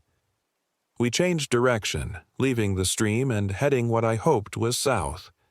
The calling continued for a while. Sometimes David's voice, sometimes other voices I almost recognized. My mother calling my name, Jennifer's ex-boyfriend asking her to come back, a college professor asking us to stay after class. Always familiar, always urgent, always from just out of sight. We ignored them all and kept walking. The sun was getting lower, and I knew we'd have to find shelter soon. The idea of spending another night in this place filled me with dread, but we didn't have a choice. We were exhausted, dehydrated despite the stream water, and covered in cuts and scratches from pushing through the underbrush. That's when we found the cabin. It appeared suddenly in a small clearing, as if it had materialized out of thin air. A simple log structure, maybe 20 feet square, with a stone chimney and windows covered with wooden shutters. It looked old, but well-maintained, as if someone had been taking care of it recently. "Should we go in?" Jennifer asked. Every instinct I had was screaming no, but what choice did we have? Night was falling, and we needed shelter. At least inside the cabin, we could bar the door and windows, give ourselves some protection from whatever was out there. The door was unlocked. Inside, the cabin was furnished with simple wooden furniture. A table, 2 chairs, a bed with a thick mattress, shelves lined with canned goods and supplies. A stone fireplace dominated one wall with neat stacks of firewood beside it. Everything was clean and dust-free, as if someone had just stepped out for a walk. "This is too convenient," I said. It's like someone left this here for us to find. Jennifer was examining the shelves of food. Maybe it's a ranger station or something. Look, there are maps here. She pulled down a rolled-up paper from one of the shelves and spread it on the table.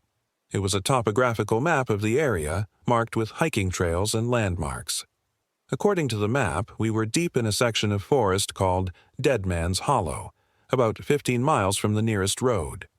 "I've never heard of Dead Man's Hollow," I said, studying the map. "And look at this. None of the trails match what we hiked yesterday." Jennifer pointed to a red X marked on the map, right where the cabin would be. Someone had written beside it in faded ink, "Safe until dawn. Bar the door. Do not answer voices. Do not trust familiar faces." We stared at the warning in silence. "Someone else has been here," Jennifer whispered. "Someone else has encountered whatever's out there." I checked my watch, 6:30 p.m. Sunset would be in less than an hour. Whatever happened after dark, we'd be safer inside the cabin than wandering the forest. We barricaded the door with the heavy wooden table and nailed the shutters closed from inside. I built a fire in the fireplace using the supplied wood, and this time it burned normally. Bright orange flames that gave off real heat and light. We opened a couple of cans from the shelves and ate our first real meal since yesterday's lunch. As darkness fell outside, the sounds began. First, it was just footsteps circling the cabin. Slow, deliberate steps that crunched through the leaves and occasionally scraped against the log walls. Then came the voices. "Mike, Jennifer, I found you guys." It was David's voice coming from right outside the door. Normal David, not the thing with black eyes we'd encountered earlier. "I've been looking for you all day. Why won't you open the door?" Jennifer started toward the door, but I caught her arm.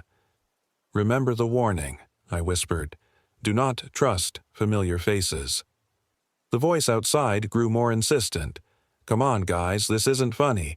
I'm hurt and I'm scared. Please let me in." We sat by the fire and tried to ignore it, but the pleading continued for hours. Sometimes it was David, sometimes other voices. My parents asking why I wouldn't come home. Jennifer's friends from college wondering where she'd gone. My boss asking me to come to work. Around midnight, things got worse. The footsteps multiplied. Instead of one set of feet circling the cabin, there were dozens, maybe hundreds, all moving in perfect synchronization. The voices multiplied too, becoming a chorus of familiar people all asking us to come outside, to open the door, to trust them. Then the scratching started. Something was clawing at the walls of the cabin, long scraping sounds like fingernails on wood. The scratching came from all sides at once, as if we were surrounded by things trying to dig their way in. Through the gaps in the shutters, I caught glimpses of movement. Pale shapes that might have been hands, shadows that moved wrong, eyes that reflected the firelight like an animal's. "Why won't you trust me?"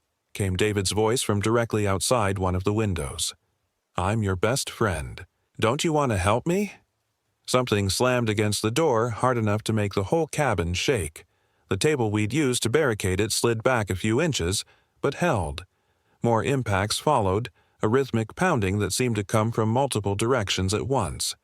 Jennifer was curled up in one of the chairs, her hands pressed over her ears. "Make it stop," she whispered. "Please, make it stop." I fed more wood to the fire and checked our barricades. The scratching was getting louder, and I was starting to see holes appearing in the chinking between the logs. Small at first, but growing. Whatever was outside was determined to get in.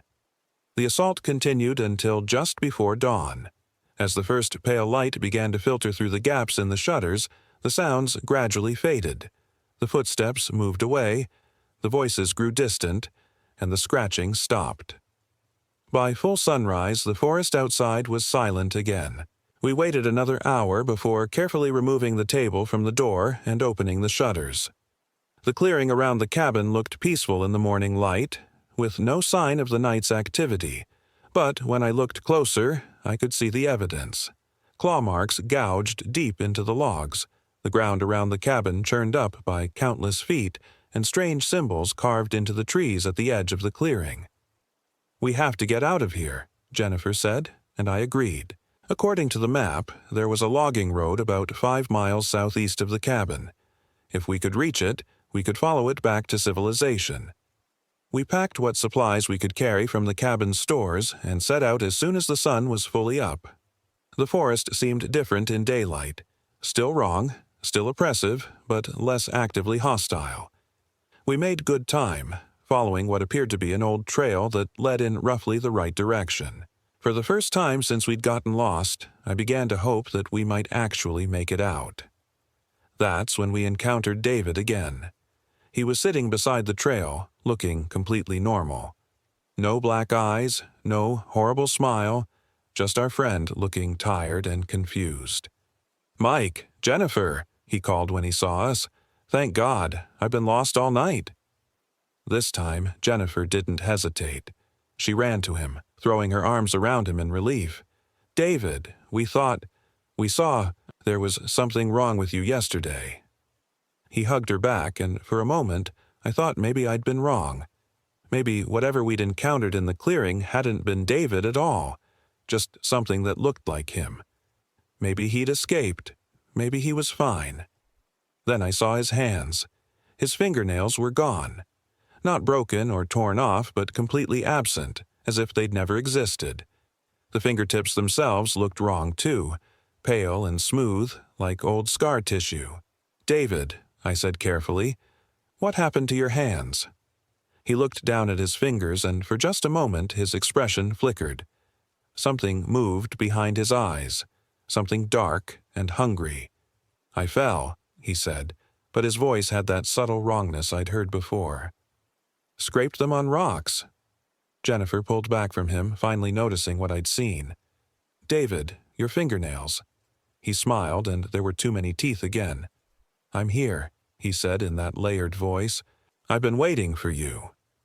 I grabbed Jennifer and pulled her away from him, but this time the David thing didn't pursue us immediately. It just sat there beside the trail, smiling that horrible smile, watching us run. "Don't leave me," it called after us, and its voice was multiple voices now, no longer even pretending to be human. "You belong here. You can't leave." We ran through the forest, abandoning any attempt at following the trail. Behind us, that terrible voice kept calling, sometimes from ground level, sometimes from the trees, sometimes from underground. It followed us for miles, always just out of sight, always reminding us that it was there. The logging road, when we finally found it, was a blessed relief. A simple dirt track, but definitely man-made, definitely leading somewhere. We followed it south, walking as fast as we could manage, constantly looking over our shoulders. The voices faded as we put distance between ourselves and the deep forest, but I could still hear them occasionally, carried on the wind. "Come back. You belong here. Don't leave." It took us 6 hours to reach the main road, and another 2 hours of walking before a park ranger's truck stopped to pick us up. The ranger, a middle-aged man named Tom Murphy, listened to our story with growing concern. "Dead Man's Hollow," he said when I mentioned the name from the map. "I've never heard of any place called that in the Allegheny, and we definitely don't have any cabins in that area." He radioed in a search for David, but the teams never found him. They combed the forest for 3 days, bringing in helicopters and search dogs, but found no trace. No footprints, no dropped gear, no sign that he'd ever existed. The GPS coordinates from our phones showed impossible things. Tracks that looped back on themselves, elevation changes that defied topography, positions that placed us in multiple locations simultaneously. The Park Service's official report listed David as a missing person, presumed dead due to exposure. But I know better. Jennifer and I both know better. We've tried to move on, tried to put the experience behind us, but it's not that simple. The forest marked us somehow, changed us. We both have dreams now. Vivid nightmares where we're back in those dark woods, hearing David's voice calling from the shadows. Sometimes we wake up to find scratches on our arms and legs, long parallel marks like fingernails. And sometimes, late at night when the wind is blowing through the trees outside our windows, we hear whispers, familiar voices calling our names, asking us to come back, reminding us that we belong there. Jennifer moved to California after it happened, putting as much distance as possible between herself and Pennsylvania. But distance doesn't matter. The whispers follow us wherever we go. I still live in Pittsburgh, but I've never gone camping again. I won't even go for walks in the city parks after dark. Because I know that somewhere in the deep places of the world, in the forests where the old things still remember how to hate, David is waiting. He's still waiting, still calling our names, still wearing our friend's face like a mask. And someday, I'm afraid we're going to answer. The last entry in my journal, written 3 months after our escape, reads simply, "Heard David's voice outside my apartment last night. He was asking me to open the door. I didn't look through the peephole. I don't think I want to see what he looks like now. Because deep down, I know the truth that neither Jennifer nor I have been willing to say out loud. Whatever came back wearing David's face wasn't the only thing we brought out of that forest with us. Something else followed us home. Something that hides in the shadows and whispers our names when we think we're safe. And one day, when our guard is down and our resistance is worn thin, it's going to finish what it started in those dark woods. The forest is patient. The forest can wait. But it never forgets, and it never lets go.